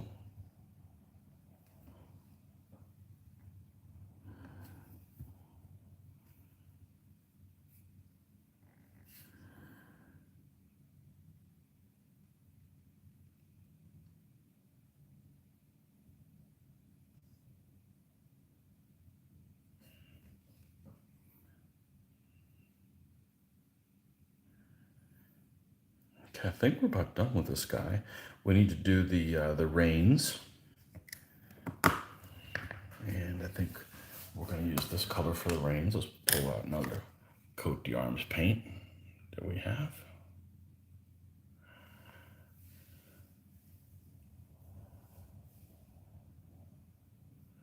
I think it would be amazing if Bruce Lee were to play Herman Goering or Will Smith played Goebbels. It's insulting because it implies that their own culture is not worthy of note. Yeah, I see your point. I see your point.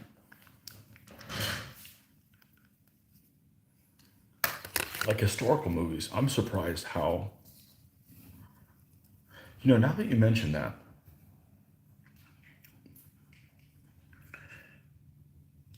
and you put it into words, reminds me of, I love watching historical films, especially made by places that aren't here. Okay. I love watching foreign movies as long as there's subtitles and they're historical and stuff like that. And the Koreans have a ton, regardless of whether or not they're accurate. The Koreans have a ton. The Chinese have a few. The Japanese have almost none. And that's one thing that really upset me. Upset, maybe upset is the wrong word. Disappointed me when I saw Ron. You have a samurai movie, okay, that's done as a Shakespeare play. And you know, there's some really interesting history, particularly. All right, let me start over. All right, coffee, drink. There's some interesting stories, background information that's intrinsically Japanese. You're doing a film that uses a Shakespeare play for a samurai movie. It basically means, like what you said, that the stories that are native to Japan aren't worth telling to the outside public. Like, why wouldn't it? It'd be a perfect opportunity to have, why you gotta stick Shakespeare in Japan? So, yeah, I'm with you. I'm knowing about other cultures. So there's no reason to modify your own culture stuff to fit with other people that just happen to look a certain way. How about tell their stories? Their stories should be worthy of being told as well. Yeah, I agree with you. There's so much interesting samurai stuff, and there just aren't any samurai movies hardly at all.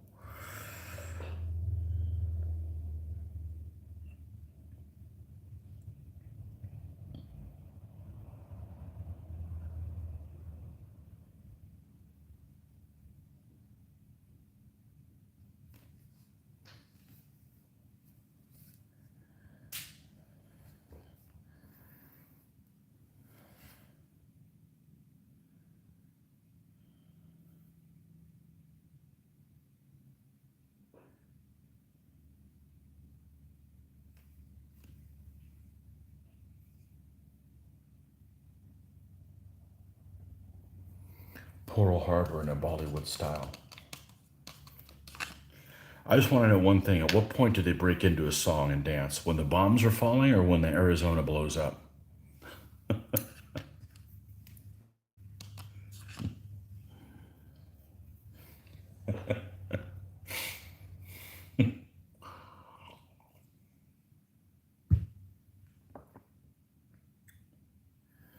There's some crazy Indian movies out there, man. Just some crazy Indian movies. Unrealistic, wire fu to the extreme stuff out there.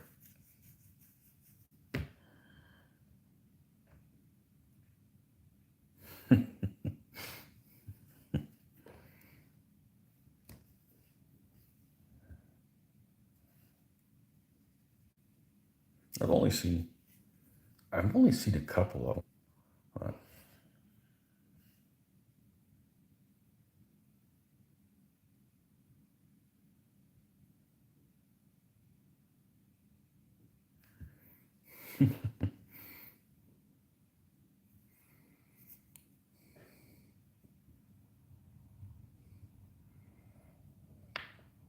Tarzan, where the guy guy's super naval. Isn't that the story? Isn't that the story that he was shipwrecked or whatever, and is supposed to be a European? If he's not supposed to be a European, then not cool. Yeah, that goes way back. You know, Europeans playing Native Americans and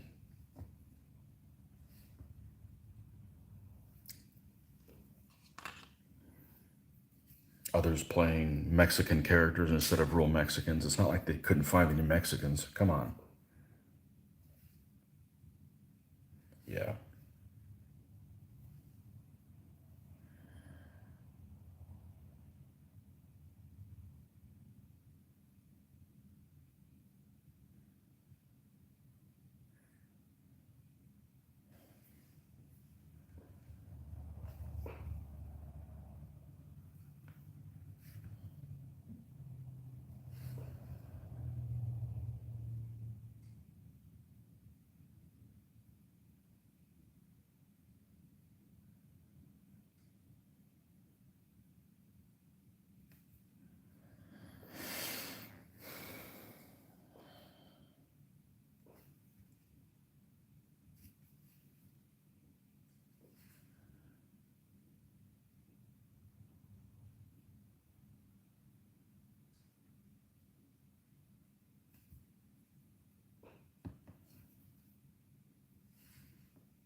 Where's the white go over here? There we go. Gotta do this. I'm not gonna do any socks on this guy. I like that transition that's there. And just the hooves. And a little bit of a mane showing. And then we get to do some knights that aren't as fancy. The non-fancy knights.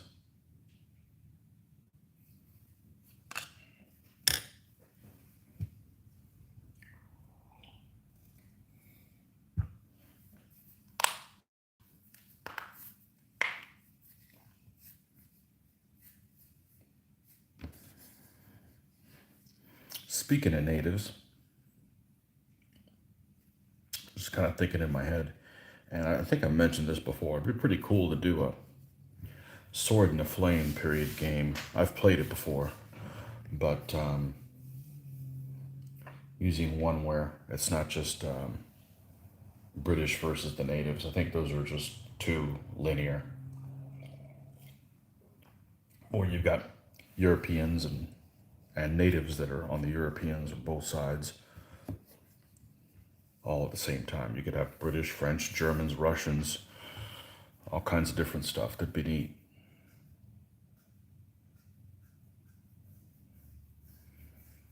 I've been doing, that's pretty neat. I think I thought about that when I was surfing. I think the Old Glory website, they have all their, I was looking at the Franco-Prussian figures, which is not something I'm interested in getting into, but just happen to look at their figures and see what their sculptures were like, what the sculpts look like. That'd be kind of cool, you know.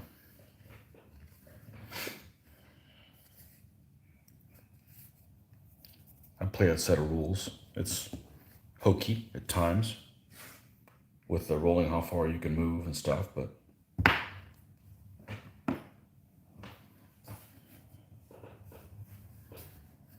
I wouldn't want to do it in 28s. It takes too long. But that might be interesting.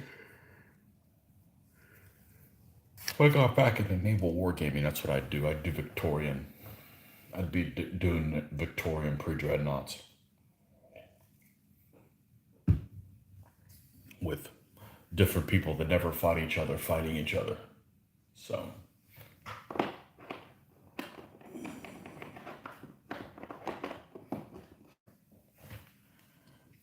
I just don't think that you get to make meaningful decisions from turn to turn basis when you're playing a naval war game. It's just, you're just kind of just rolling dice, you know.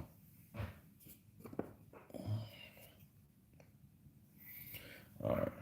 Where has my stone gray gone off to? Oh, they didn't move over here, and that's why I couldn't find it. There's the problem. It's over somewhere it shouldn't be.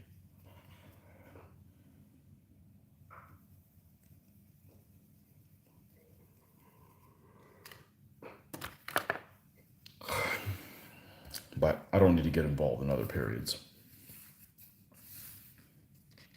And let's just pretend I snap my figures and all the figures are done. I don't want to learn the rules. I just want to play the game and make funny jokes about things when they happen. You know, that's my MO. In case you guys haven't figured it out.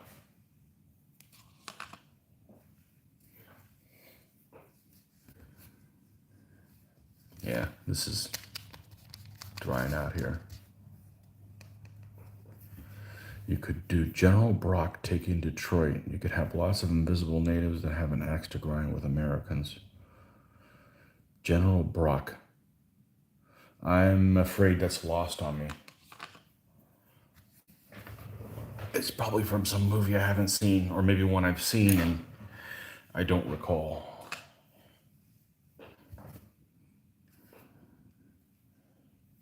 I'll be right back. I need to put some water on this, and because this is just curled up here, so we're gonna put some more water. I'll be right back. And I could look it up on the internet, but you know, I'm on it right now, so I can't really use that.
Okay, this should do it.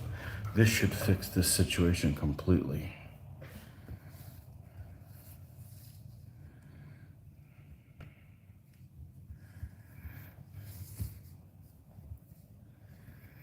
They make what is it, the DBA for other periods, but I don't know that I want to play another DBA game other than what I'm already doing.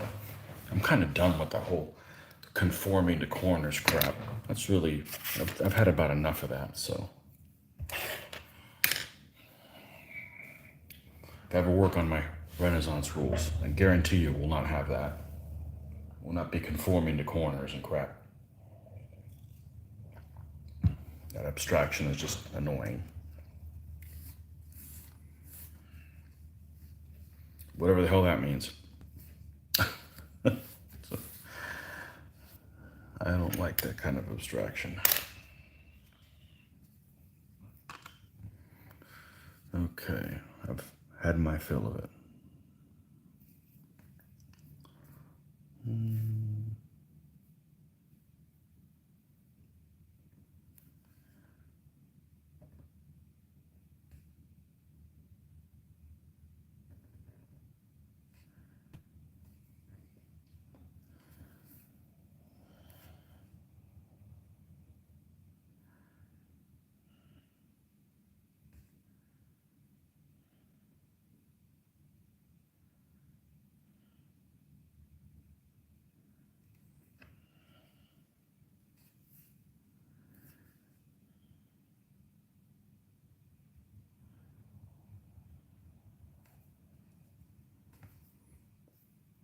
War of 1812. Americans under General Hull, attacked Canada, but unsuccessful in the siege of Amherstburg by Windsor. Brock was a German.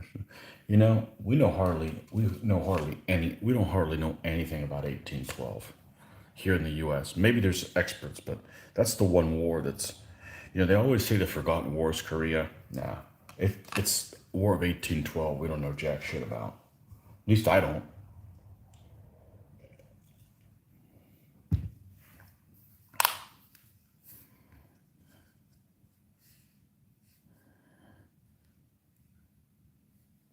War of 1812.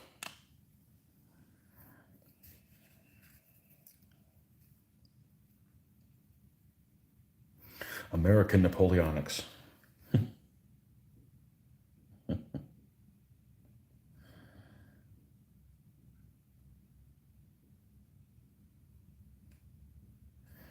wonder what that means that people in the U.S. were more pro-Napoleon than they were pro-England.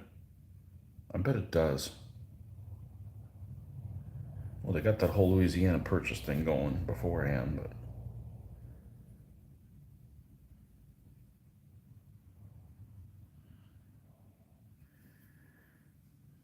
just not a time period I know anything about, really.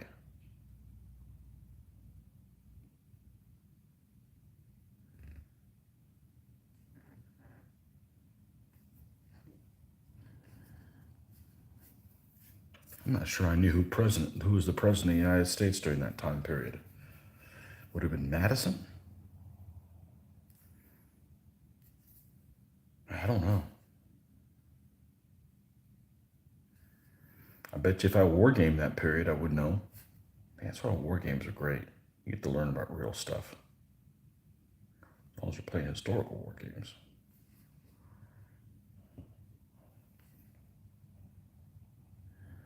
Just like I'm playing that Rome Total War and the Samnite War, and it makes me want to read more about the Samnites.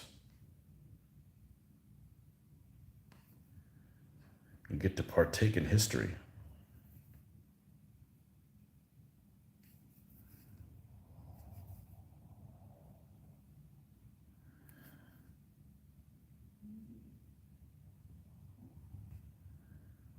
But then I'm not surprised because all the stuff that I've learned about World War II, I didn't read it, and I didn't learn it in school. It was on my own. So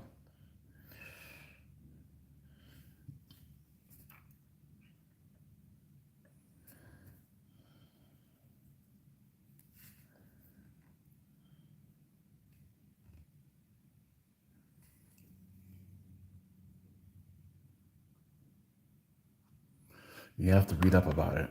You could not make that stuff up. I don't know why they teach it. Not sure you can thank the Brits for your having a White House. Yeah, they burned it down or what have you.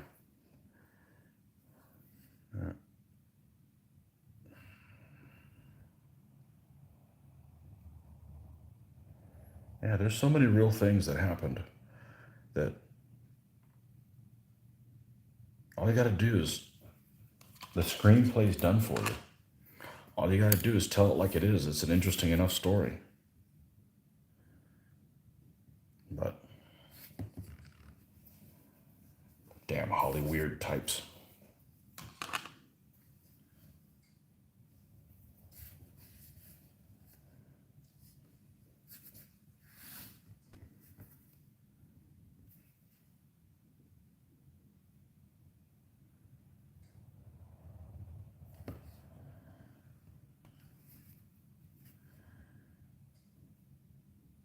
Oh, I gotta write myself a note.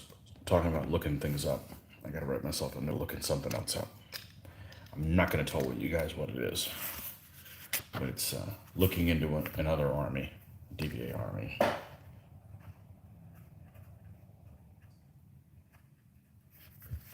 Okay.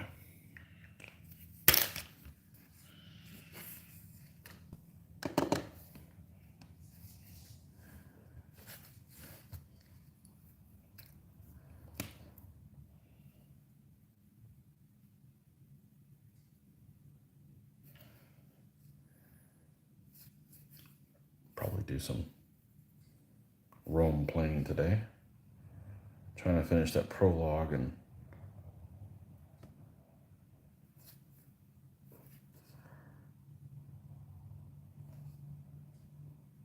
ready to start a campaign on something else. I noticed a couple of the battles. I had the first one, and it made all the Egyptians look like New Kingdom Egyptian, even though it was a much later time period. So they have a couple of battles that already come with historical battles. So I pulled up Raphia, and it looks like they made the Ptolemaics. They did a pretty good job with the Ptolemaics. So let's just say the Egyptians aren't that same way in this one. So there's some hope.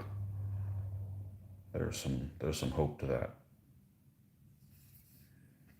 There's probably some mods to the game that make the game more realistic, but I just mean right out of the box. The other one was just really unplayable from the standpoint of the foreign powers. So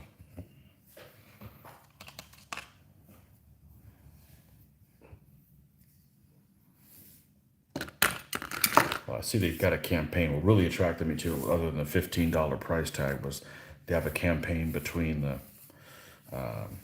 Lepidus and Octavian and Mark Antony. So that's kind of cool. We'll see if the troop types are accurate.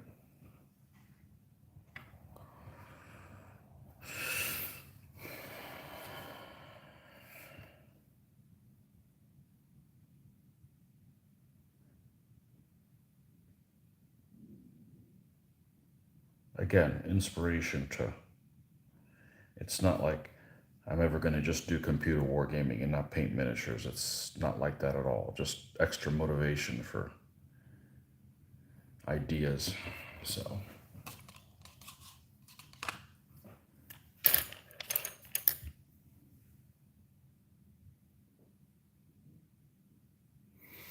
wargamer, you will ask yourself, how could they do that? It will really be worth the read. Pierre Burton does a good book on it. He's Canadian. I would like to read an American version. Okay, all right. So let's read back what you're talking about. War of 1812. Americans, General Hall, attack Canada but are unsuccessful in their siege. All right, I'm gonna write myself some notes and we're gonna look it up. I'm not gonna read a book on it. I'm sorry, I just don't have, I don't have the time or energy for that. But we are gonna look this up. So let me write some names here. 1812. What else we got? General Hull versus General Brock. Okay. Amherstburg.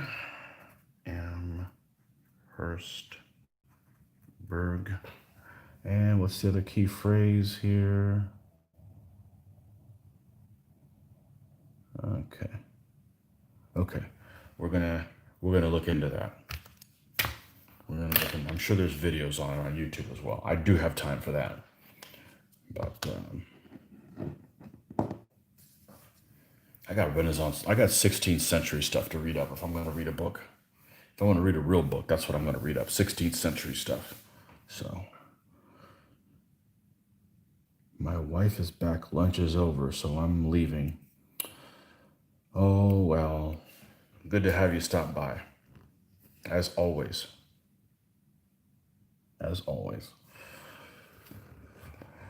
Okay, so we got this guy done.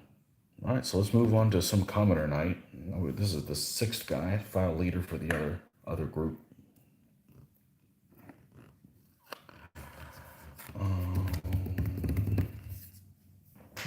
right.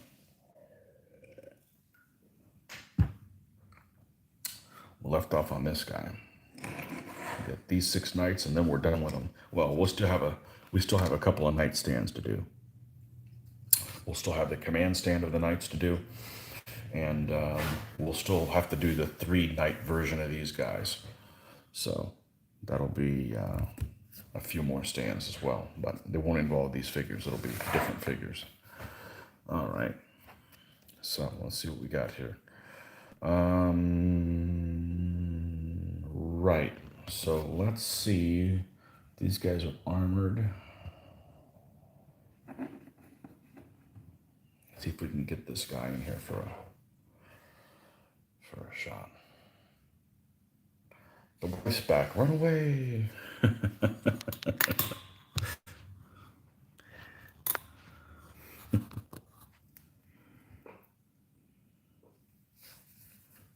guy here with the rest of them.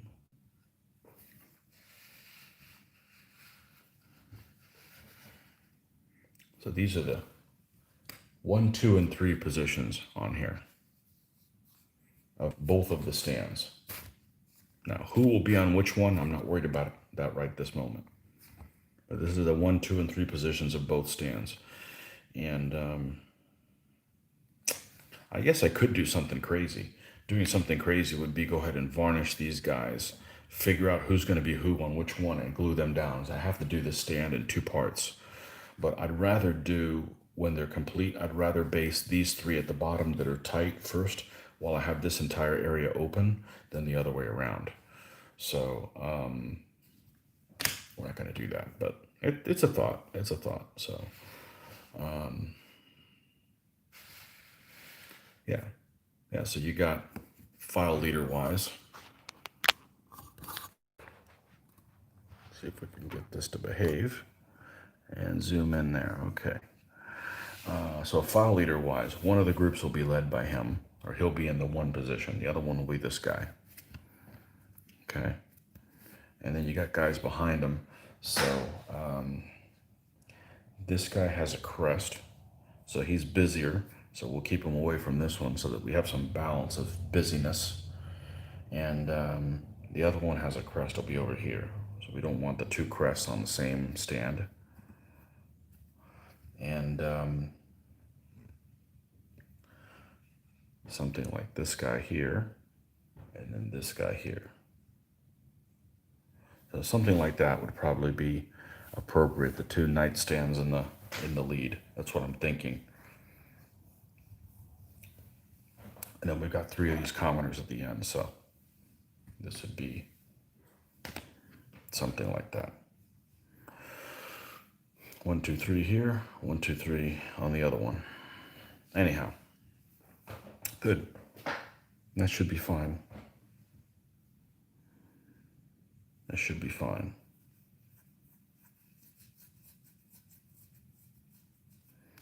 All right. Let's put these guys away. Yeah, we got a lot. We're going to be doing Hungarians for a while. We got a lot left to do. A lot left to do.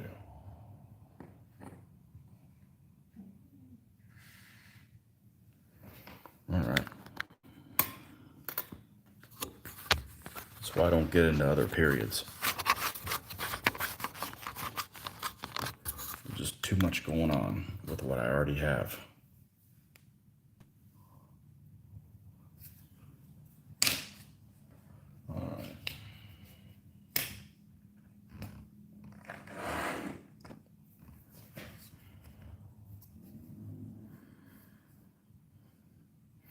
I don't know what I'm going to do with the crest, with the shields on these guys. So I might actually do something really different. And that's paint a bunch of horses. Paint all the horses first. I think that's what I'm going to do. As long as I'm painting something, it doesn't really matter because I'm going to have to go back to it. All right, this guy's horse is on break. We'll give him a brown horse. Let's do that. Let's keep plugging along.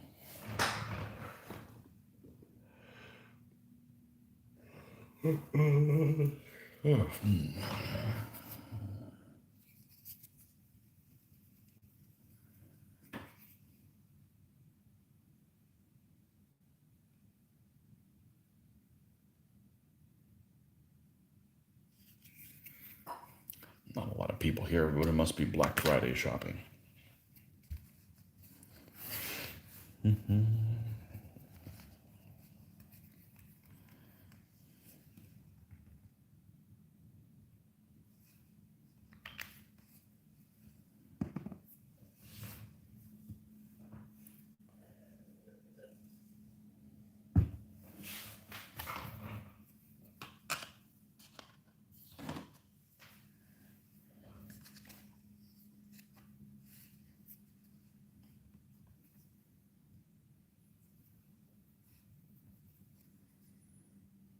Oh, that's too big of a brush. That's a detail one. We don't want to. We don't want to take that one for granted. All right.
Paint what you know, I always say, right? So if you don't know what you're going to do, find something else to paint that you know what colors you're not being indecisive for, so you can keep moving forward.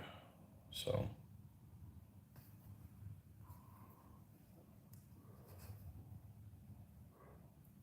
now these guys are all six of these knights are all Essex figures.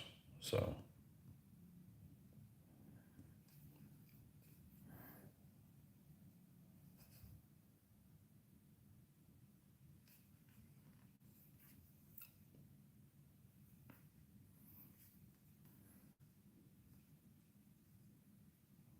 I'll mix some more up. This is kind of paint intensive as far as using a reasonable amount of paint.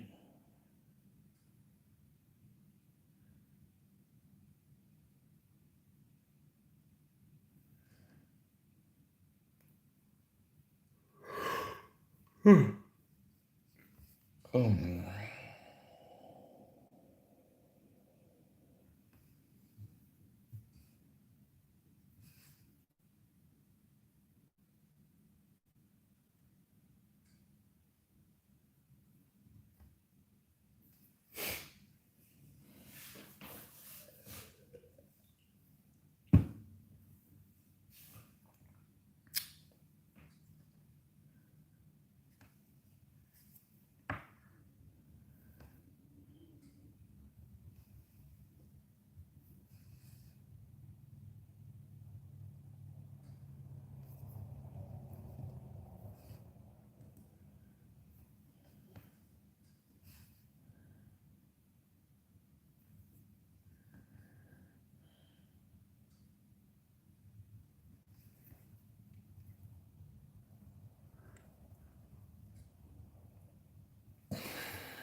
Using good old chocolate brown from Vallejo, probably the most useful brown I have. You can do a lot with that color.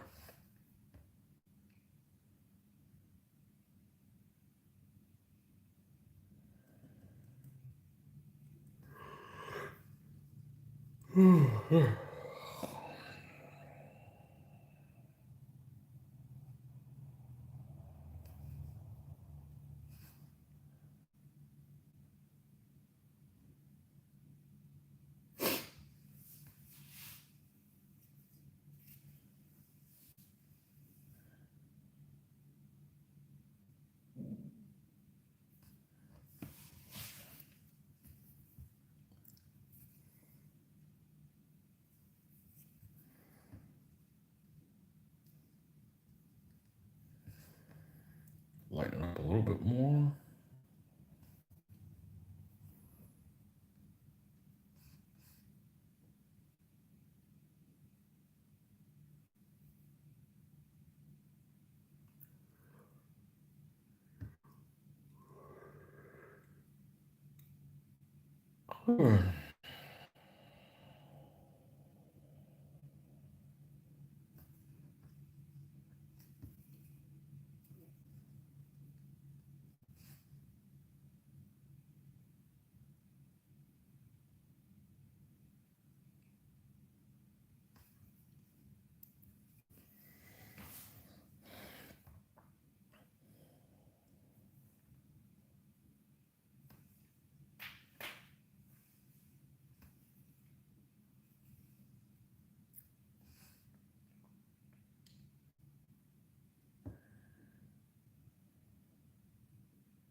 Lighten up a little bit more.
Should I forget the ears this time? I'm notorious for forgetting the ears and have to come back and paint them. Not a big deal, just thank you. Just don't want to have to remix stuff. Want to finish something and move forward on to the next thing. Not just constantly working on the same stuff over and over again.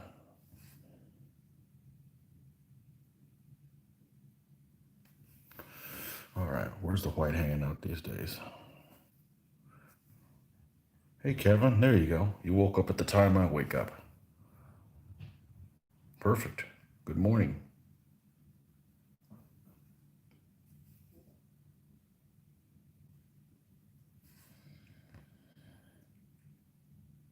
Gotta be really careful with this. I don't want this to be too bright and really mess things up.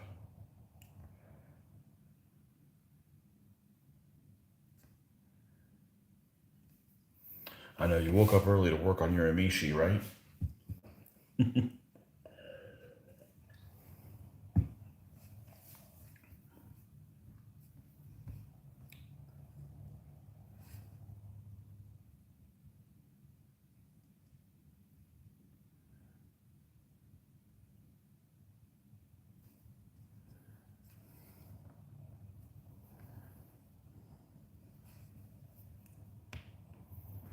Late Romans. Which late Romans are you working on?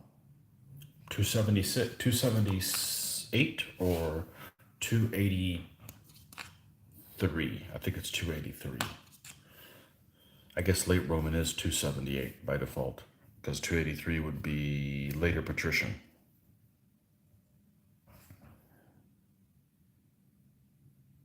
Or, as I like to call them, later almost everybody's a barbarian in the army, even though they're Romans. I have a 278 B army I started working on. I've got a couple stands of auxilia done, I think. I think that's where we're at. Until I ran out of steam. Yeah, late Imperial, so 278. Yeah, I have an East one I was working on, so. Wait, I'm having trouble staying awake. Let me pour myself some more coffee. I'll be right back. Oh.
Late Imperial.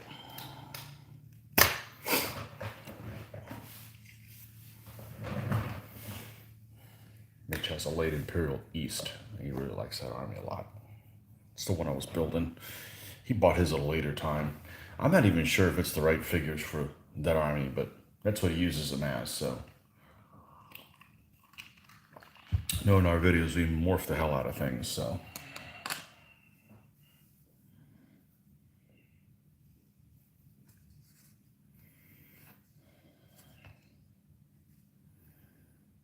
Okay, we're almost to the point here. We need to add some, we were already adding some lightning to it. Lightener to this.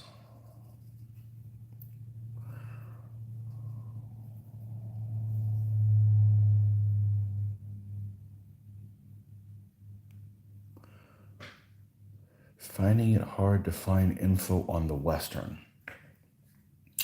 Have you, man, the Western's easier to find info on. You've gone to the website that has all the shields for is it Nodia Dig, you know which one it is. The one that's in the back of this. Let's see what we got here. Armies of Imperial Rome. It's this one. Okay, let's see what I got on those guys.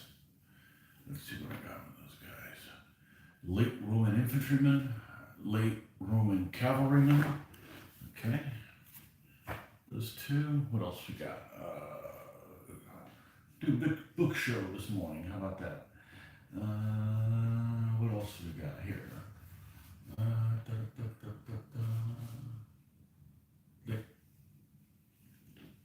I got another book on them. Jeez, I don't even know what I have. Okay. What else do we have? Really, does this cover this period? It does. It gives them the Byzantine. Oh, that's cool. Because I got a Byzantine army that's going to be coming up maybe sometime in the future. Somebody, my Ostrogoths can fight. I like my Ostrogoths. I think this is all I have. Let's see what we got in here.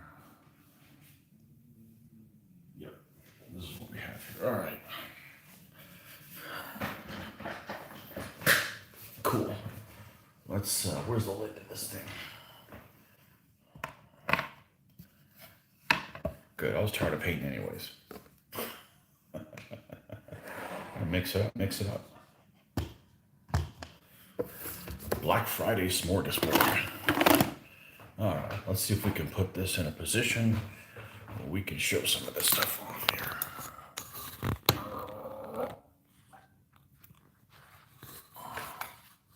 Let's see if we can get this going in the right direction. So I should do, I don't really have anything I want to get for Black Friday because there's no stores that carry it, because otherwise I would love to have another mount for this camera that's a little bit more useful to do. There we go. Tilt a little bit further down, a little bit further down. All right. Okay, cool. I just have to hold things backwards.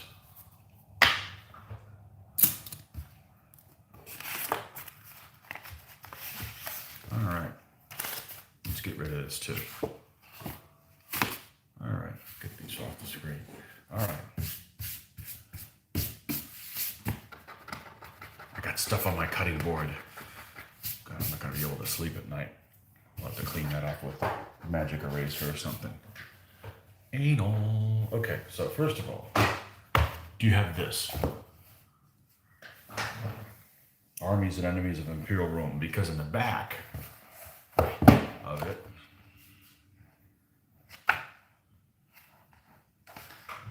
of it, I believe it's all the way in the back. All right, let's jack this all the way up. There we go.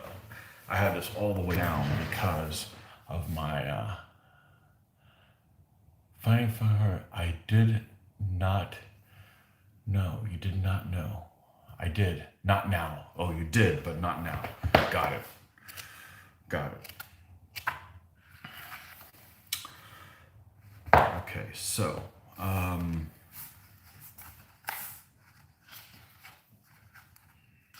believe it's in the back of here.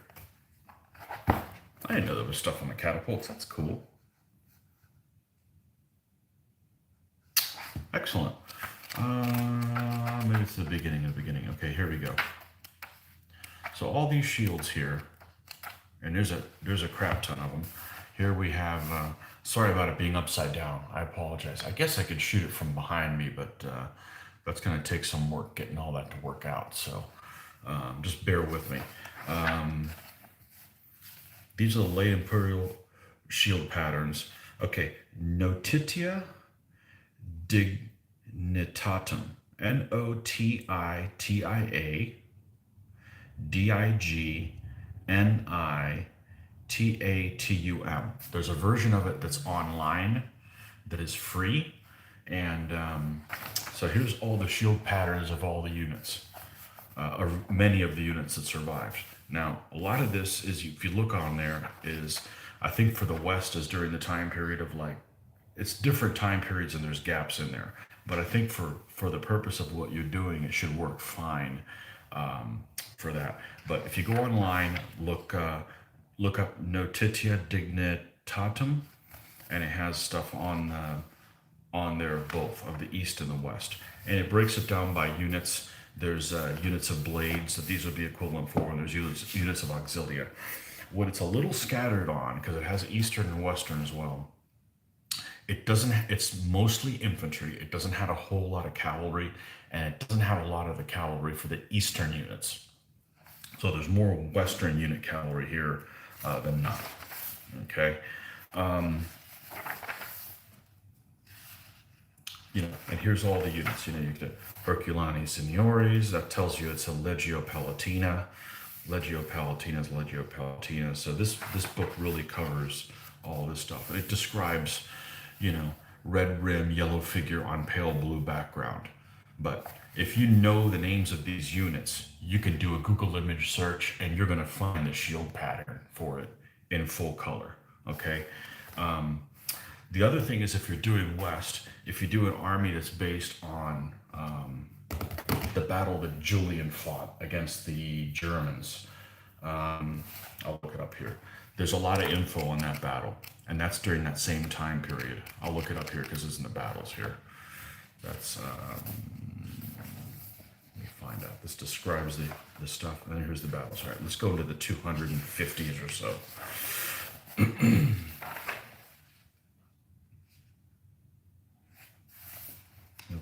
Maybe it's later than that. It's this one. 357 AD. That should fall into later Western. It's this one, right? This is the one I'm thinking of. This is Julian.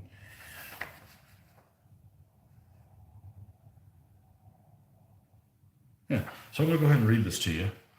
Hope you don't mind. Hope I don't get busted for plagiarism or something like that. But this is the Battle of Argentoratum, 357 AD. This is the Emperor Julian leading his Western Roman army. 35,000 Germans crossed the Rhine and were attacked by Julian, possibly the best of Rome's generals of any period, with 13,000. Really? I never heard he was the best general of any period. Well, that's controversial. We're not going to go there. Joe Parker's opinion on it. Let me see. Let's see what I've got.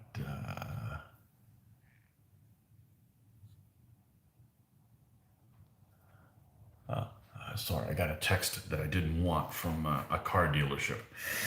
Okay, so supposedly Julian's the best general, possibly the best general of any period, with 13,000. The Germans formed up in dense columns. Their right wing consisted of light infantry hiding in ambush, and their left wing of cavalry supported by light infantry. All of the Roman cavalry were on the right wing facing the German cavalry, who decided they stood more of a chance if they dismounted to fight on foot. As the Romans marched up, their left-wing commander became suspicious of the wood in front and halted, seeing he was going to advance and seeing he was not going to advance into a trap. The ambushers broke cover and charged, to be easily driven back. Simultaneously, the other German wing charged the Roman cavalry on foot. Okay, death of the Roman cataphract commander when his horse was brought down started a panic, but Julian rallied the cavalry on the flank of the infantry center. The Germans now charged the German center, the Roman center, here we go, where the Auxilia Palatina of the Carnuti and Bracciati intimidated them by gesture. So here's two units that their specific shield information for on them that are auxilia of the Cornuti and Bracciati. So you can pull those guys up and I'll tell you exactly what their shields look like, and that's two units you can make their shield patterns after. Okay. They intimidated by them by gestures, raised their spectacular war cry. The Berytus and disorganized them with heavy showers of javelins as they came to close quarters. They are reinforced by two similar units, the Batavii and Regii. So that's two more units that there's information on exactly what their shields look like, and began to establish an ascendancy as the Germans tired. At this moment, the final thrust of nobles fighting on foot came in and managed to pierce the Roman first line before coming up against a legio, the Praemani. So this is a unit of blades. Praemani you can use, there's information on them, what their shields look like, who broke them after a fierce contest. Romans lost 247, Germans lost 6,000, plus those drowned trying to swim the Rhine. Well, but if you find out info on this battle, so now we have a battle where there's 5 units, you already know what they are. You could paint their shields up like those units, okay? And this is Argentoratum, 357 AD. It's in that time period. This is one of the ones that is one of the most detailed as far as what the units are of that period. If I was going to do the West, I would base the guys based on that. All right. And there's free internet. You don't have to buy this book. I just read you a little excerpt. Just look up stuff of that battle and of those units and, Julian's army in Germany. You can find information of what units were with them. And that's a good starting point. So you don't have to have books. So with that said, I got 3 other ones here. Got these at the used book place, probably for $5 a piece or whatever. Not exactly a used book. I mean, this thing's like brand new, So this is late Roman infantrymen during that time period, 236. So this is crisis of the 3rd century all the way into Justinian. Okay, same thing for both late Roman cavalrymen.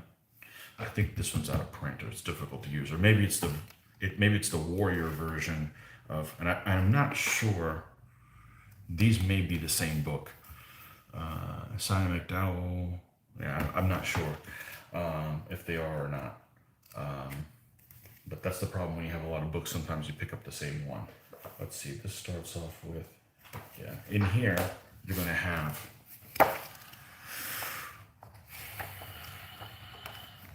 here's the excerpt of the units here, of what they look like. Let's see if those units that we talked about are there. Primanii, no. Okay, here we go. Here's Cornuti is 15. Oh, that's a good one. Brachii is this one. So these ones where they have the symbols. What was the other one?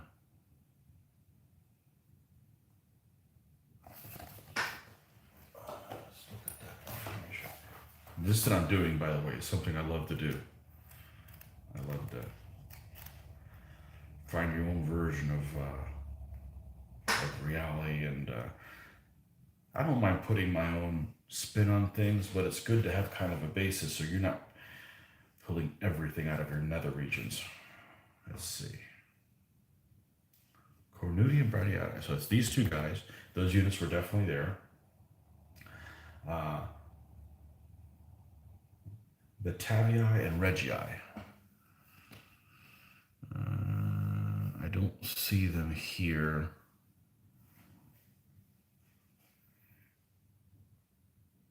And the Primanii aren't there. But I bet they're in the back here.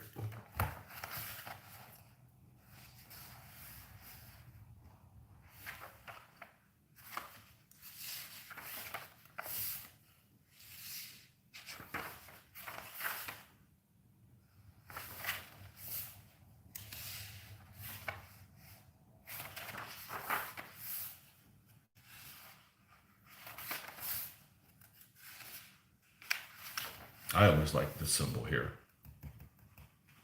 But that's Herculanii and the Jomanii. Those might be in the east. Of course, you can do whatever the hell you want, but I mean, I always think that if you have the information and you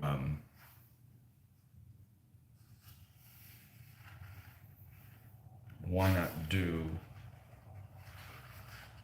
I know that the Primanii are here.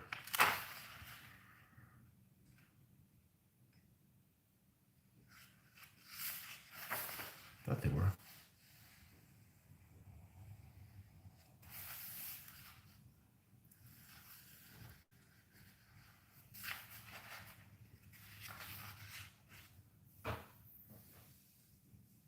There's a lot of units. Look at this. There's even a yin yang one.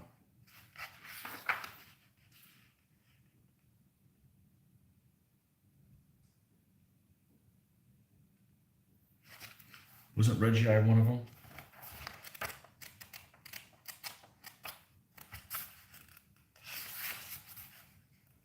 Let's see what we got here. Batavii and Regii. Okay, and the Legio is the Primanii. Okay, so Batavii and Regii. This should be an auxilia. This is the Legio. I guess maybe they were similar units. Anyways, the information's out there, especially on the west. This is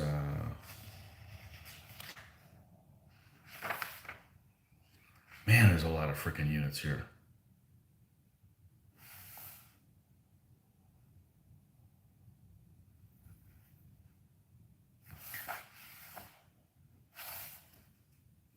Here we go. Here's a Leggio. Here's the blade unit. Primani Leggio Palatina. Okay, so we need to go to figure CLXXXVIII. Oh dear God. Okay, damn Roman numerals. CLXXV XXV. Okay, III XXVIII. These guys right here look like this smorgasbord symbol. The rim, center, and ropes are in red. The rest is yellow except the part of the ground appearing between the ropes is mid-blue. That's what these guys, this is what one of the legions that was there. So, anyhow, this stuff's actually available in full color on the internet because this is, hundreds of years old. Okay, so that's, show you some pictures here. Let's get to the,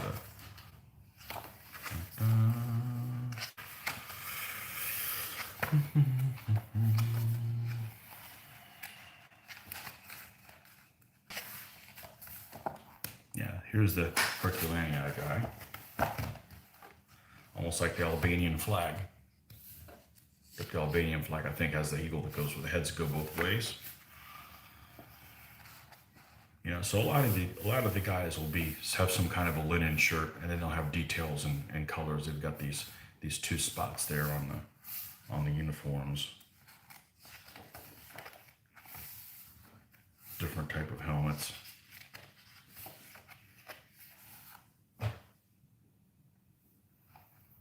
Some unit that it doesn't tell you what it is, right? Soldier Auxilia Palatina. Okay, which one?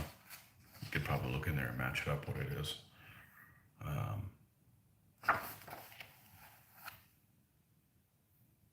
Battle of Strasbourg. I think this is the same battle because I remember having two named Battle of Strasbourg. This is the same battle.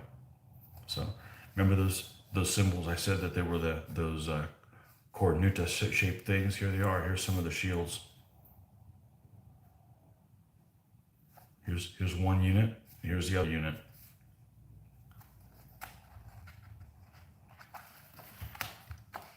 Garrison life.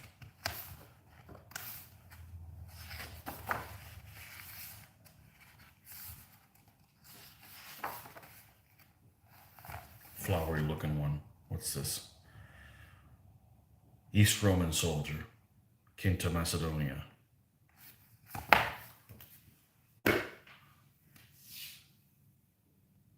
Guys with the fur hats are like auxilia. Yep, absolutely. Late Roman cavalrymen. Let's see what's in here. I bet there's not going to be a lot on the shields here. 6th century horse archer.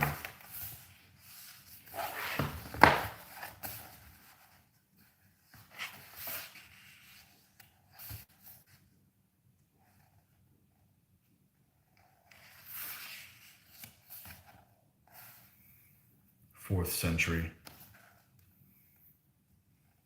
I don't know how many units of cavalry you have, but I definitely would. Look, on parade Rome, 357 AD. So again, it must be after that battle. There's that symbol of that auxilia unit again.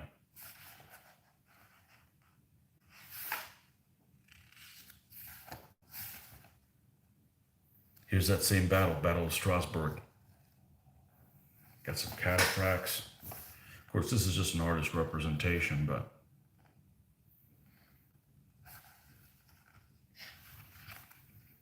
Cavalry in Pursuit, 312 AD. That's Milvian Bridge. That's the year of Milvian Bridge, which makes sense because that looks like a bridge.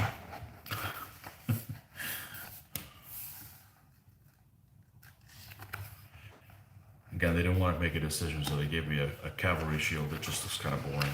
Oh, here you go. Here's some units here. Let me turn this upside down and see what we got here.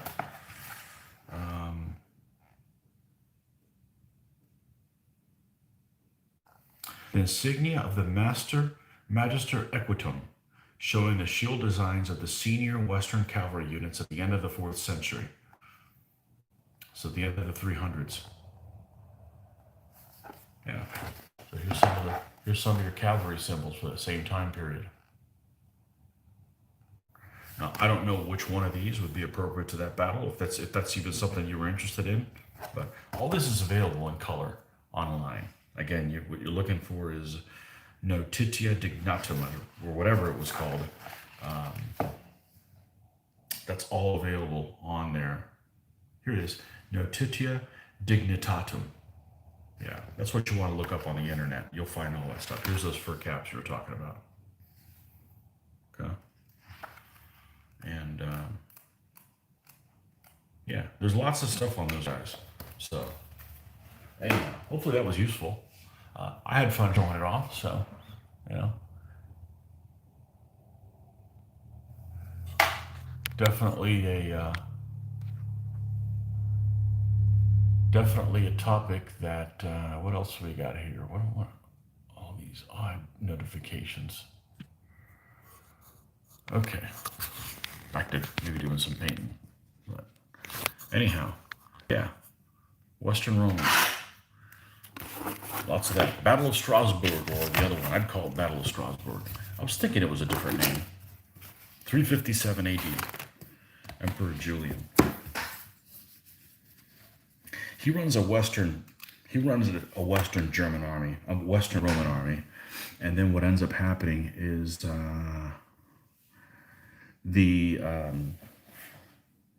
he ends up running a Western German army. He beats the Germans back, and then he has to get called to the east, and he falls in battle to the. He's called Julian the Apostate because at that point, after Constantine, so they had already introduced Christianity to the empire, and he wanted to revert to the old gods. He's kind of a hiccup there, if I remember correctly. He's the one guy that's the hiccup in the emperors that wanted to go back to the old Roman gods.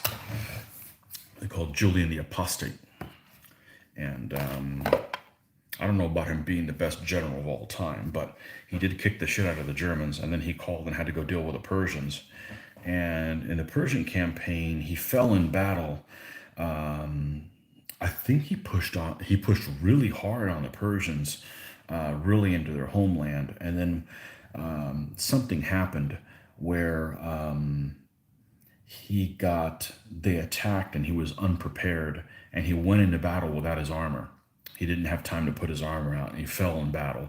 And that's the best thing that ever happened to the Persians, because they were able to push him back and get all that and take all that land back. But he pushed on pretty hard.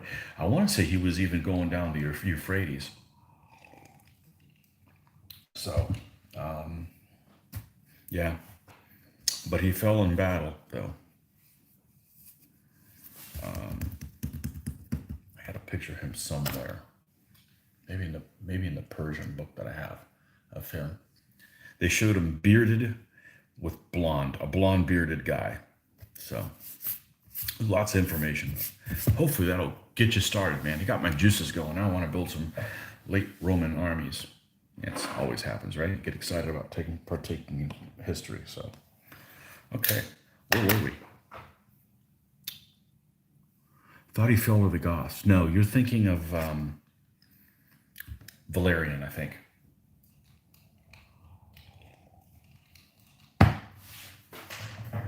You're thinking of the guy that fell in the famous battle with the Goths. Let's see who he was.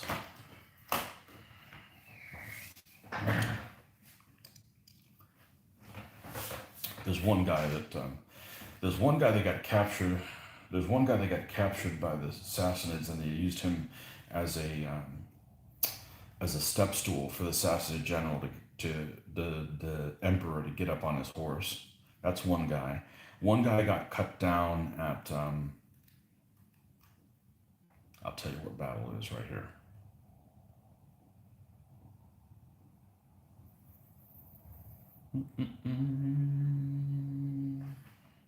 Come on. It's that famous battle everybody knows.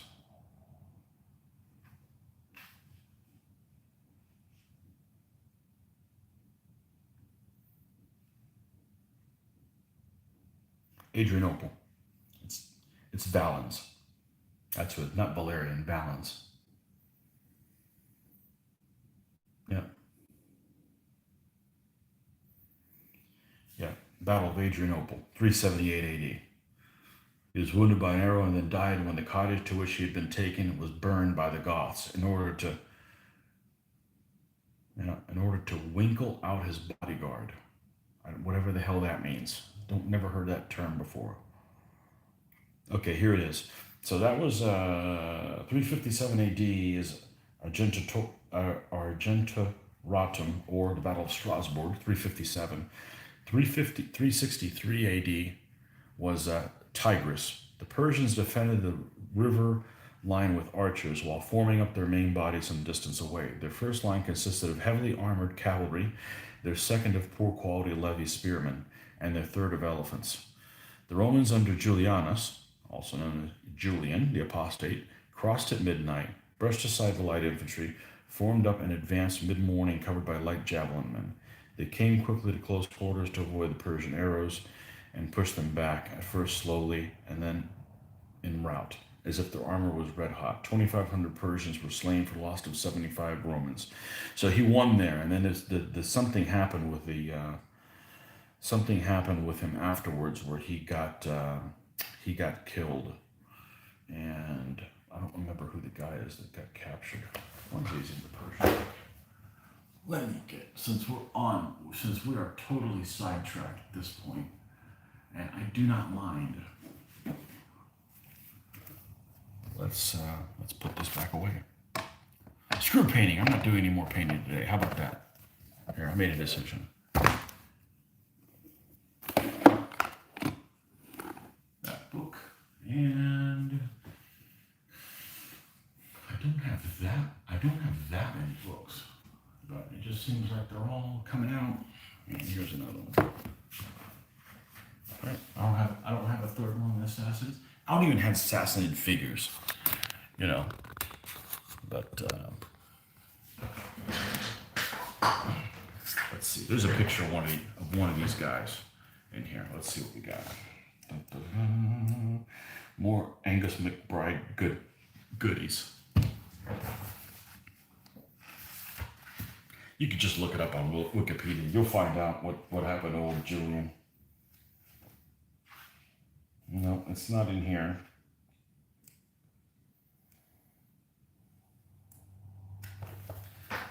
Is it in the other one? Yeah, Valerian's the guy that got captured. Yep.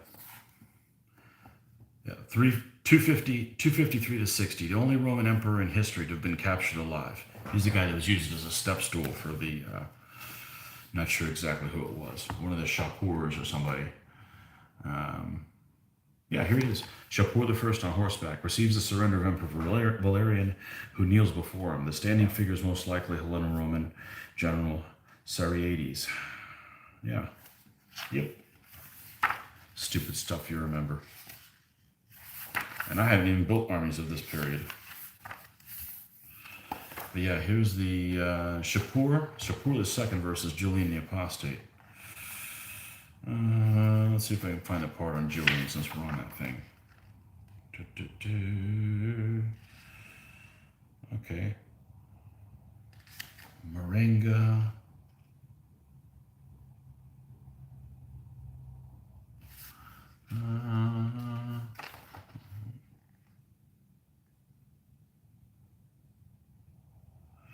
Okay, here it is.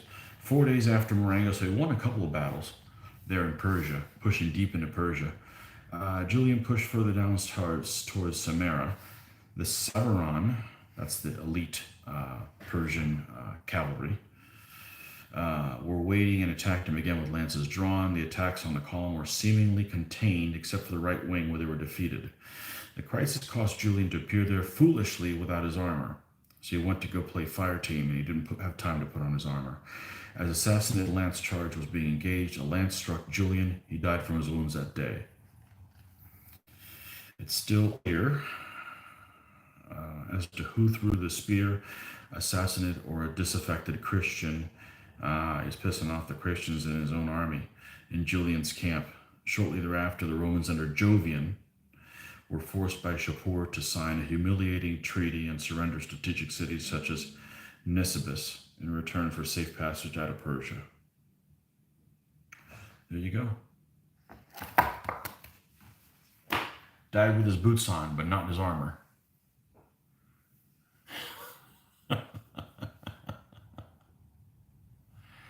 Romans versus Persians, great time period of gaming, yeah. Yes, indeed. Good stuff. Mitch has Sassanids. But the later Romans are too powerful, I think, compared to the Assassins, at least in DBA. Assassins have a lot of problems. They got a lot of mounted and not enough foot troops.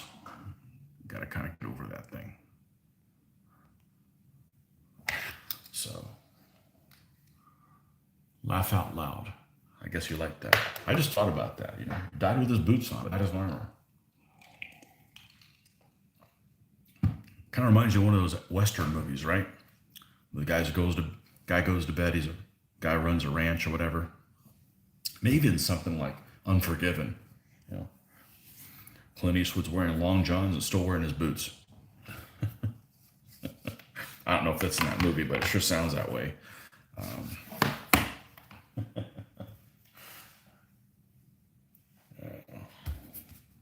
Thought it wasn't going to do any painting. Well, I may not. We're going to at least attempt. That was fun, little history lesson. How do I remember that stuff? Valerian. Jeez. Yeah, it's used as a step stool.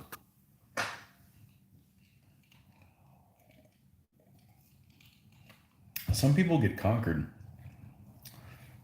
and they don't get killed. I'm not sure exactly what happened to him after that. Bayezid got captured by Tamerlane and kept in a cage. Bayezid, the Thunderbolt. I believe he was redheaded. A redheaded Ottoman Sultan. And he actually kicked some ass. And then old Tamerlane backdoored him and defeated him in the Battle of Ankara and was captured. Kept him in a cage, didn't kill him. Not sure how he died. But, yeah.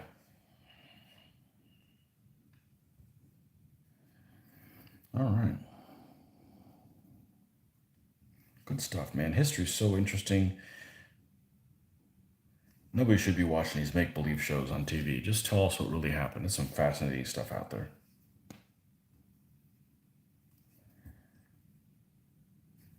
Millions of people throughout the ages died so that you could have an interesting storyline. At least tell it. Listen to it.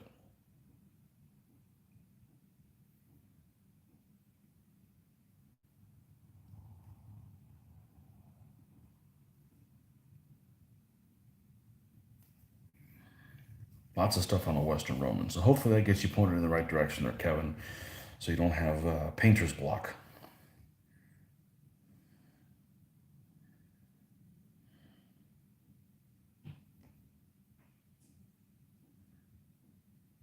I have 2 units of auxilia for my Eastern Romans that I have painted, and they're there somewhere. I'm sure if I go back to them, but I'll have to repaint them. They're even based on, they're glued on the stand. I worked on them probably around 2009, I'm guessing.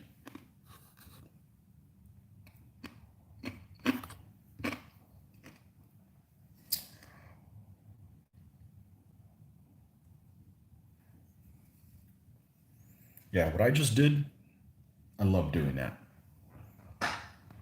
Because that's the kind of stuff I do all the time. Like, all right, I want to build such and such an army. What do I do? What figures do I use? What do I, what flag would they have? What, and a lot of it is just, you have to just guesswork. And, but, you take the little that we know, in some periods it's more than others, and put your own spin on it, It still doesn't tell you what color horses they had. You still have to invent that, so.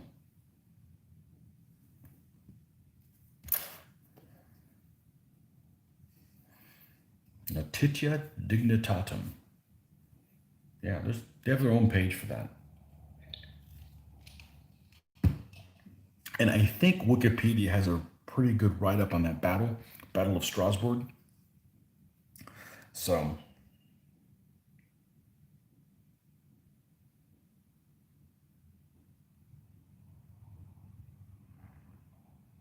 that's kind of a strange period. There's during that time period between the 300s and the 300s, you'll have, and even the 200s, you'll have you'll have Western armies that are in the east and Eastern armies that are in the west overlapping. You'll have them fighting each other. You'll have you know you'll have a Eastern Army of the late Imperial fighting a 264 army during that whole civil wars, and it's just it's a soup sandwich. It really is. So because there's some overlap when one starts and the other one begins, and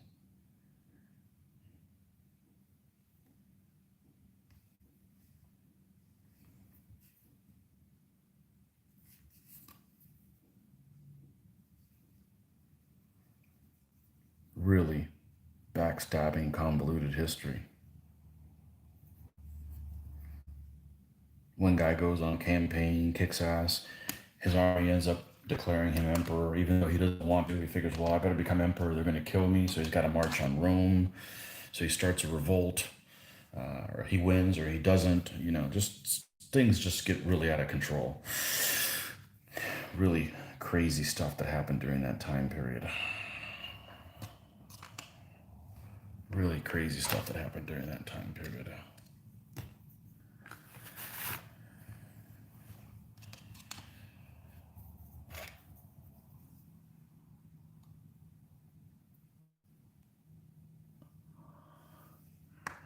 West has border troops that seem to be equipped with whatever they can get their hands on. Yeah, I'm sure that's the case.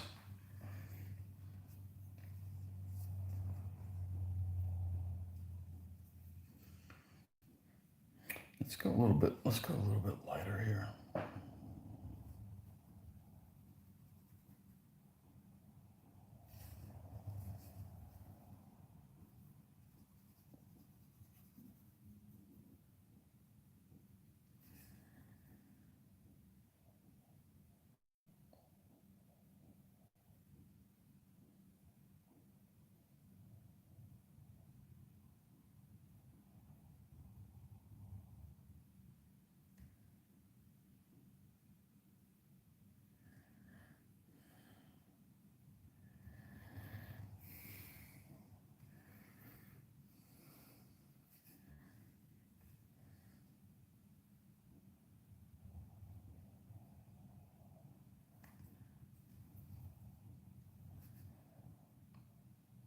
The hardest thing to remember is try to keep some of those people straight, because you've got like Aurelian, and there's a Valerian, and there's a Valens, and there's a they have a lot of guys that have very similar names, and Persians have Shapur, which Shapur, um,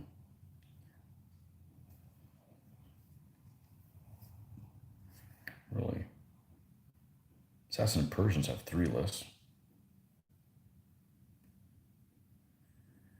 and the Persians would kick all the way back, and the Romans would come in and kick them back and have a peace treaty, and one guy would change the other one, and they're towards the end, in the 500s, towards the end of the Sassanid Empire. There was a point where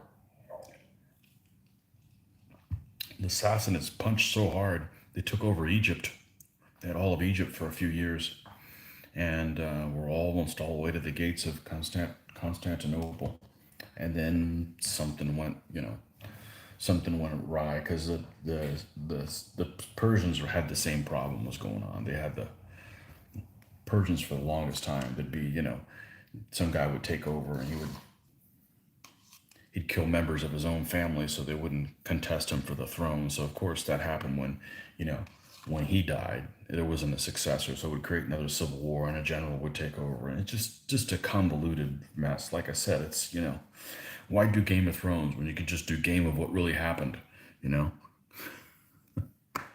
Belisarius is my guy. Yeah, the henpeck guy.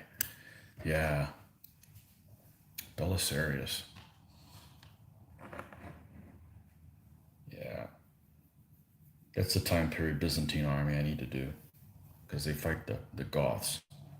I was watching some video on him or whatever, and he went in with an army to take out the Goths, and he would tell different garrisons to go do something, and he basically would tell them to go screw himself. He wouldn't listen to him.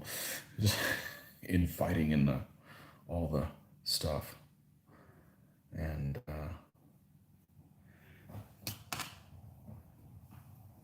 Belisarius. Mostly a mounted army.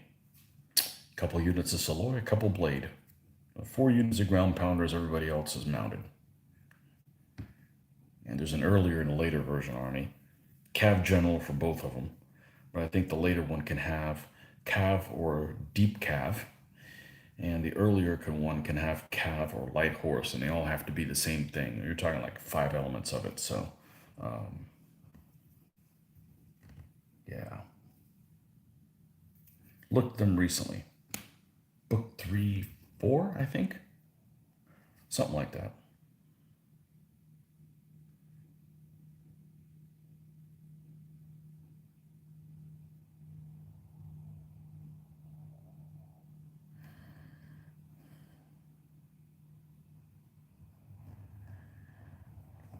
Ostrogoths don't have a lot of foot, so having only 2 blade shouldn't be an issue.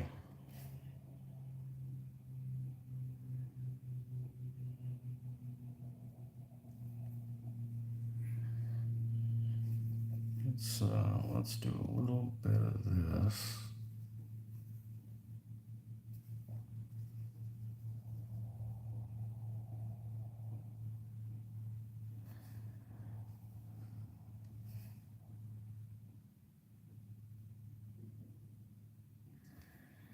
Put some dots on the back side of this horse.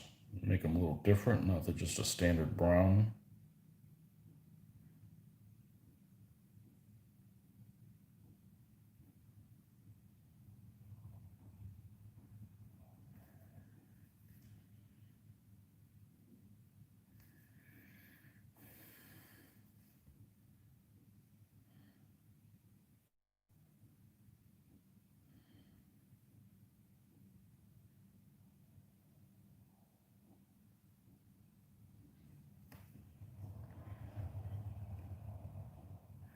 Okay, that horse is done.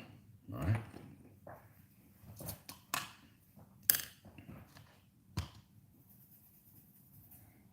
We have one of these fancy red ones in there? Not yet.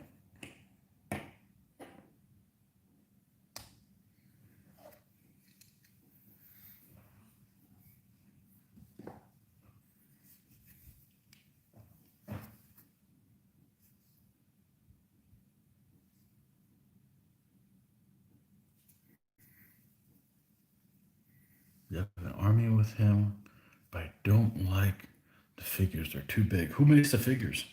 I don't know that anybody makes big Byzantine figures. I picked up a bunch of museums. They were like $1 a pack. They're all the same pose, but I'm sure I could probably make it work. Museum makes them. Old Glory makes them. Of course, Minifigs Essex.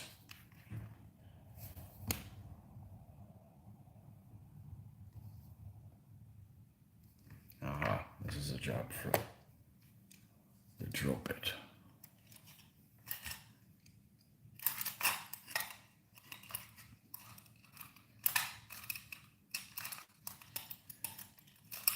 I thought the pin vise was here.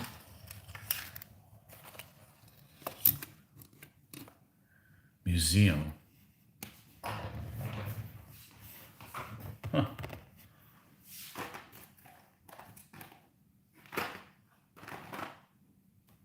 I didn't notice they were too big. Oh, you know what?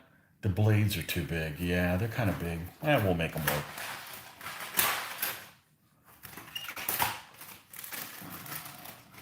I was going to do the Komnenian army, and I may still do that one first, but Seems like all of a sudden everybody has that damn army.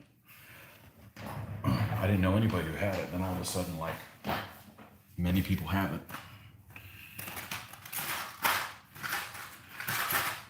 And that one works better because, all right, where the hell did the drill bit go? Well, we're not gonna sit there and cut. Oh, because it's down here. It's lower in there. I'm gonna just run this through the end.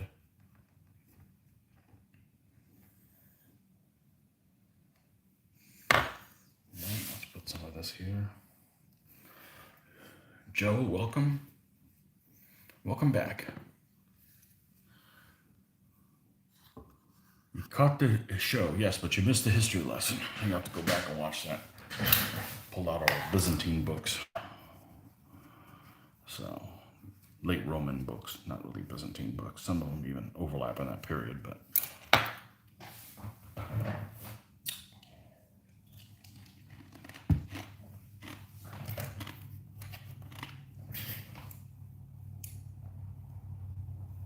I do have a book there somewhere where it has Julian going into battle, a painting of him. I thought it was an assassin's book. Guess I was wrong. Oh, I gotta take one more look. It's driving me crazy. Let's see.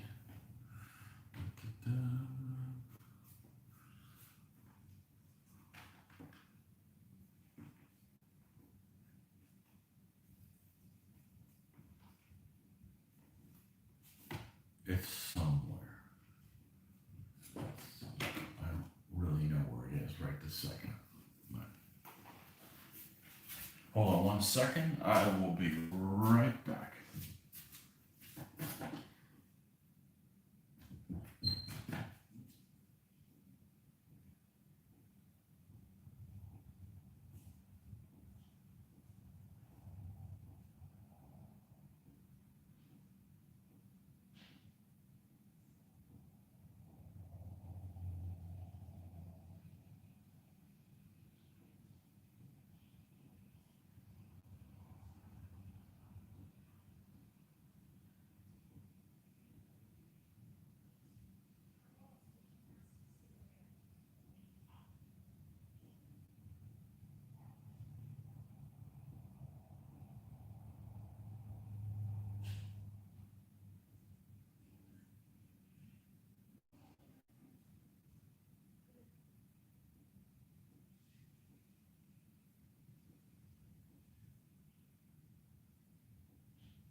Okay, well, fun time's over. The Deutscher is up, and she just reminded me she wants to hit the store today before it gets too crazy, even though it may already be too crazy. But now what we got here?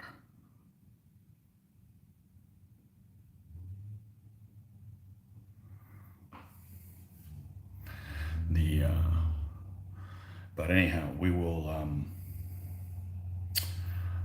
we'll have to cut this one off, and we will continue probably tomorrow morning. We'll be back on tomorrow morning, so do some more painting. But until then, folks, we will catch you guys later, and happy painting, happy learning about history too. Bye-bye.